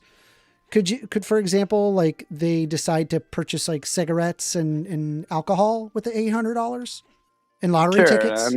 And that's not really like my issue with this, right? Like I feel like if they want to do that, sure, it's whatever. But it's an issue for me. If that's your issue, like that's fine. Of course, it's an issue for me. I don't want people drinking and smoking and making poor financial decisions on the government's dime. Wait, so the difference here would be then like you're cool with having like I don't know excess deadweight loss versus just having like people buy cigarettes. So like that's any gonna be- program that's large is going to have is going to have I don't know if deadweight loss is the word, because that's a very specific economics term that is referring to like instances of like having like world price or a tariff where there's like these little black triangles that are called deadweight loss. No, I'm aware of what deadweight loss is. I'm saying okay, like if you're talking about like government, like waste specifically, like the money not going to what it is intended for, I believe like it's sitting around 10% for food stamps, but the rest of the 90% is going for exactly what it's intended for. And if you wanted to reduce the 10%, then I would probably say like, you would just deal with the administrative costs to catching that and see whether or not that it's actually monetarily advantageous. Well, but the problem is that if you just give them cash, they could decide, well, I'm not going to spend that on food. I'm going to just get cigarettes and lotto tickets and buy drugs. Well, they got to eat, right? Like, so there's still like that whole, I guess. But I'm saying that they could totally decide to take that and just buy drugs. Yeah, you could also make the inverse argument that they could totally decide to take this and then invest in the economy, which has very large amounts of like increase in like overall growth, right? Or you could say, hey, sure, now like they're not going to be super leveraged on like a mortgage. They have extra dollars that they can now save. They can spend more time using leisure. Let me ask you this: do you think that people make rational decisions when they're like acting in the economy, all else equal? It depends what you allow you're defining rational. Like if you're defining rational, like in an economic sense, like, that yeah. In the Austrian sense, it's unfalsifiably true, I guess, yes. But like I would say, like so you think that people make logical decisions in their everyday economics, like rational or rational. They make the most rational decision. For example, if they see, for example, something that costs $1. And then that same thing costs somewhere else $3, that in theory, the one that costs $3 should be going out of business, right? Right? Because that would be rational. Like, that's not always true. Sure. That's not always true. Literally never true is actually the problem. Never true is. It's not even that it's not always true. It is almost never true. There are so many factors that result in somebody making the less rational decision. That happens all the time. Sure, it depends how like you're defining like rational, right? So like if, for instance, like the one that's $3, right, versus $1, and one has like just better like marketing, or they have better product, like just blatant better product, right? If like they're equivalently similar, right, like they're the exact same, then yeah, like I would say a good example of this is like gas prices, right? This is kind of what you call like a perfect competition model. Is most gas prices hover around the same price within a few like decimal points of each other, right? But obviously, like if there's some sort of difference in product, yet there is some variance in like the competitive aspect. And like this is not like, again, always like if there's like 5 people that are just super loyal to like, I don't know, Shell, right? This might change things, but like for the most part, right, depending on if they're actual perfect substitutes, yes, people would make the most, I guess, quote unquote rational decision. But the rational actor argument isn't even really saying what I think you think it's saying. When like economists talk about like rational action. Economists, what they like to do is that they, rather than having to talk about like the psychology of why somebody makes the decisions, they'd rather just deal with the economics. And the way that they do that is they just ignore people's irrational decision making, and then they just presume like a rational person that has all the information. But in reality, people don't act that way. This isn't what they're doing, right? And just because you give somebody like $800 and they have like 3 kids or whatever, and they're supposed to be feeding their kids, that doesn't mean that they're going to do that. There's going to be some people that will do that. And then some people will say, fuck that, I'm buying lotto tickets and booze. Sure, but those people have to survive, and they're like, no. Maybe they're doing fine, but they got lotto tickets and booze, but the kids are suffering. Like. Yeah, I believe we have some sort of like positive people don't always make the rational decisions, and I don't think that the government that should be on the government dole. I really don't. I think food stamps does the job better. The exact inverse, right? Food stamps does the job better than a negative income tax, considering it's possible to purchase cigarettes and booze under your worldview. Sure, but we didn't really see this in like the Seattle studies, right? Like the Seattle studies pretty much found like quite the contrary. Sick. Let's take a Specifically look at the speaking Seattle of like, studies. What does it say? yeah, okay. Let me pull up my links for you. I think we are friends. I mean, Sick. friends with Daniel, if you know who that is. Daniel Hume? Where's my paper Our buddy doc? Daniel Hume? No. Sorry, Reasonable American or something like that. I think his name is.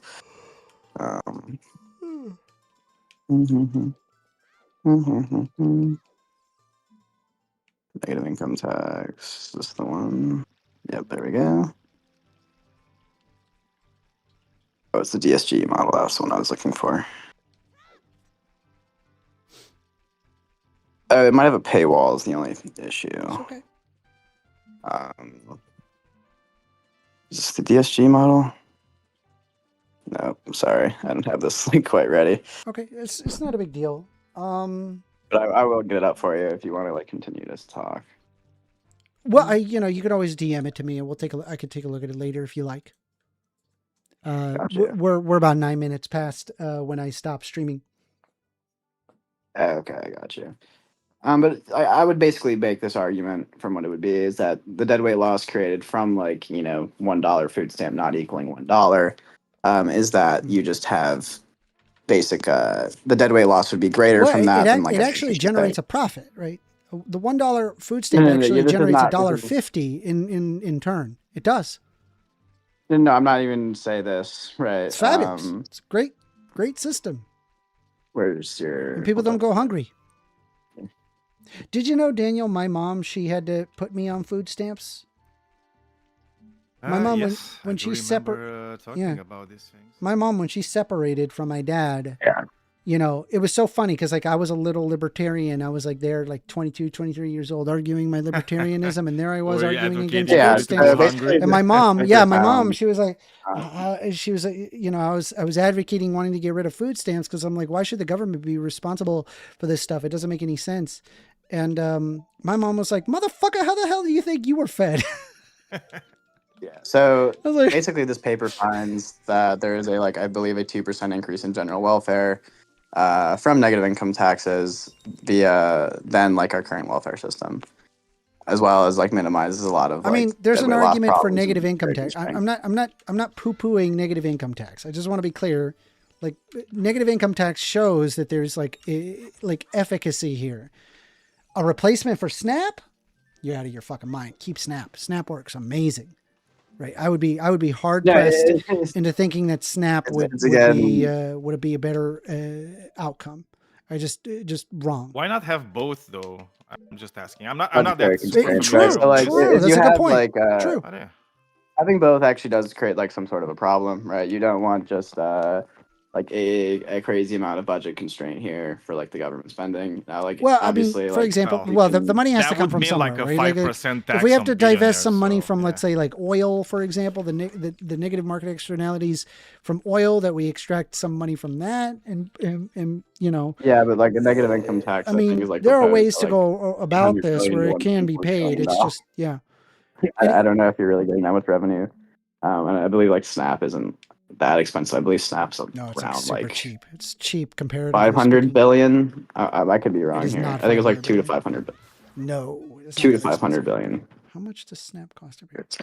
How much does Snap cost every year? 100 to 115 billion dollar annually. Okay, yeah. Pretty cheap. Yeah, I was about 100 million off. But it's fabulous. It's a good system. No, I don't really hate SNAP. I'm just saying the deadweight loss argument. I think if you just give people the extra dollars, right, you'll have less amount of, loss from this. Is what I'm trying to say, because it does not equal $1 to $1. And that's kind of it's actually $1 to $1.50. It's a 50-cent. Yeah, you're gonna need to cite this. I'm sorry. You keep saying this. I don't really see how it's even really possible. Sure. But well, here I'll pull it up. Hold on.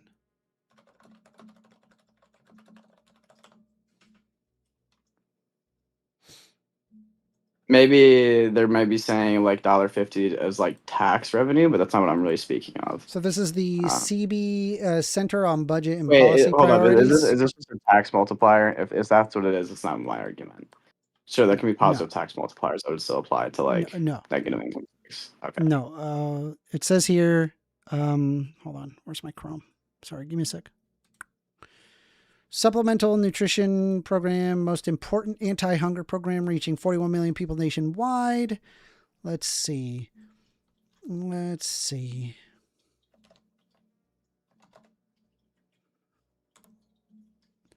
How does SNAP benefit the economy? The U.S. Department of Agriculture estimates that in a weak economy, $1 in SNAP benefits generates $1.50 in economic activity. Households receive SNAP benefits on electronic benefit transfer cards, which is then used to purchase food. This is what I was talking about. About 400,000 authorized retail locations around the country, including 5,000 in Alabama. I'm going to cut you off because I know I would agree, but I would say like negative income tax would still do this. Right, like giving people $800 would still give them $1 plus 50, whatever, in economic activity. In fact, it would have more because they could do it on multiple sectors of the economy and not just on like food. Cigarettes. Sure, that would be economic activity. Sure. Yeah. But I would also say that the casino. Sure, but again, what I'm trying Do you to think say, that we should have negative income tax so that way people could go to a casino? You think that's a sure, but that should like, be used? The government should be paying casinos. I mean, yeah, you could also sell your food. I just want to be clear, right? Like, I just want to be clear, right? Like, you want to do that? You think that's like the majority of where people's welfare money goes to, like in other I'm just countries? asking. I'm just asking if under your system that would be if possible. there's like a marginal amount of people that go to the casino with like the negative income tax money or UBI money, it doesn't matter to me. Like for the large majority of it, right? I wouldn't want that to happen. The deadweight loss. I wouldn't want that. No, but what you're not understanding. The deadweight loss has been reduced to give more money to a casino. I'm good. I'm serious, right? It's insane. You not That's okay? insane. Can you let me Come finish on, my man. point, or are you just gonna keep spurring about casinos? I'm not spurring. I'm pointing out the problem in your argument. Well, you're not letting me even finish my argument. I have let you finish. Dude, I swear to God, if people always bring up the meta. They always do meta. I don't know why they do that. It's easier, that's why. It's easy. Yeah, then What's they don't have to actually address what's happening. The meta is where you talk about not the topic, but you talk about like how the conversation is going. Oh, you're interrupting. Oh, if only I could have say my point. Even though I gave you ample opportunity to make an argument. I have. You let me finish. Okay, so what I'm trying to say. Okay, we got to move on. I'll let you have the last say. Okay, so the exact point is that when you have $1 given to only food things, right, there is now like 90 cents, right, in worth from the SNAP benefits. So that's a 10-cent decrease in like total economic activity that could happen. So what the argument is, and what Amender is, I feel like, not even addressing, is that 10 cents expanded over whatever $100 billion is better equipped and done through a negative income tax. So sure, people might smoke it away. That's fine. What I'm trying to say is that the, I guess, burden on the tax benefit from like the economic activity from tax multipliers would be better under a negative income tax system because it would have the zero amount of deadweight loss and it would only generate economic profits or economic activity. Sorry, not profits. Appreciate you calling in, Jerkman. Sure. Have a good day. What do you think? We should take some of that money, Daniel, and put that into casinos? What do you think about that? Dude, I would rather not have casinos at all. Yeah, true. Just make that shit illegal, bro. Yeah, just make them illegal. They're pretty fucked up, aren't they? Same thing with like I'm lottery yet to tickets. It's see- like a tax on the poor. It's like, what are you doing? Why? No, imagine it's like when was the last time you heard, man, we had this problem in society and you know what fixed it? A casino. Yeah, never. It never. doesn't. Like literally never. Yeah, never, ever. Anyway, if you guys enjoyed this, I do debates like this every week, 6:30 p.m. Eastern Standard Time, and even sometimes on weekends. I play video games. We just kind of hang out, just vibe. Sometimes it's more video games. Sometimes it's more debate. It just depends on kind of the waves of the ocean. I hope you guys did enjoy this. If you have not subscribed to my channel, please do. Please subscribe to my channel. Hit the like on the video. Probably, honestly, you know, I like the insane schizo denying science. it wasn't a super long discussion with Joe. It was fun. Do you remember that one, Daniel? Yeah. It was pretty insane and pretty schizo. So we'll probably do a video on that. All right, everybody. I'm done. You guys have a great rest of your day. How do I end the stage? Do I just hit leave stage? I don't have a mod here. Where's the mods? There's no mod. Hey, I'm here. I can help it? you with All right, that. thank Don't you. worry. Thank you. Yeah. Appreciate it. All right. Thank you, everybody. Have a good day. Appreciate it. Take care. Bye-bye. Good night, Kate. All right, take care, guys. Thank you. Yeah, right.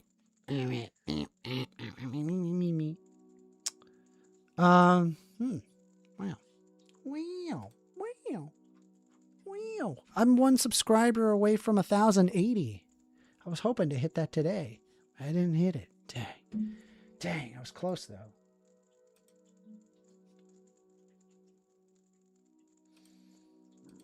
Weird arguments on why we should get rid of what? The Federal Reserve?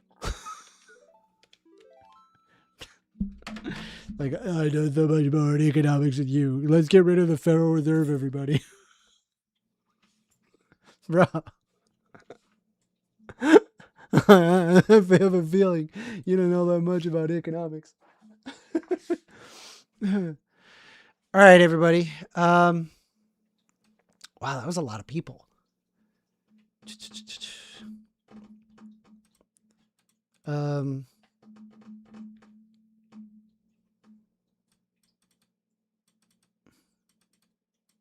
Jack Attack MMA says, Amender, make a clip of that part where the dude asks you if you're a trans woman and you said it's a complicated journey. Bro, why are you putting me on blast like that? All right, everybody. I hope you guys enjoyed this. I enjoyed it. Subscribe if you haven't subscribed and you're watching this right now.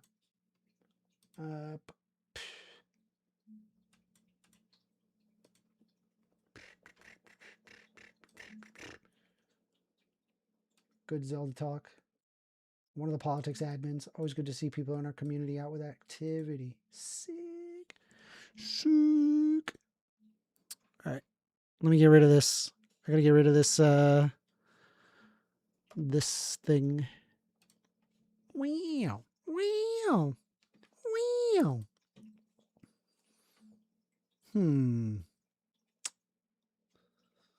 Why would my $5 I make going to work not be mine? All right. I'm going to end it. Thank y'all very much.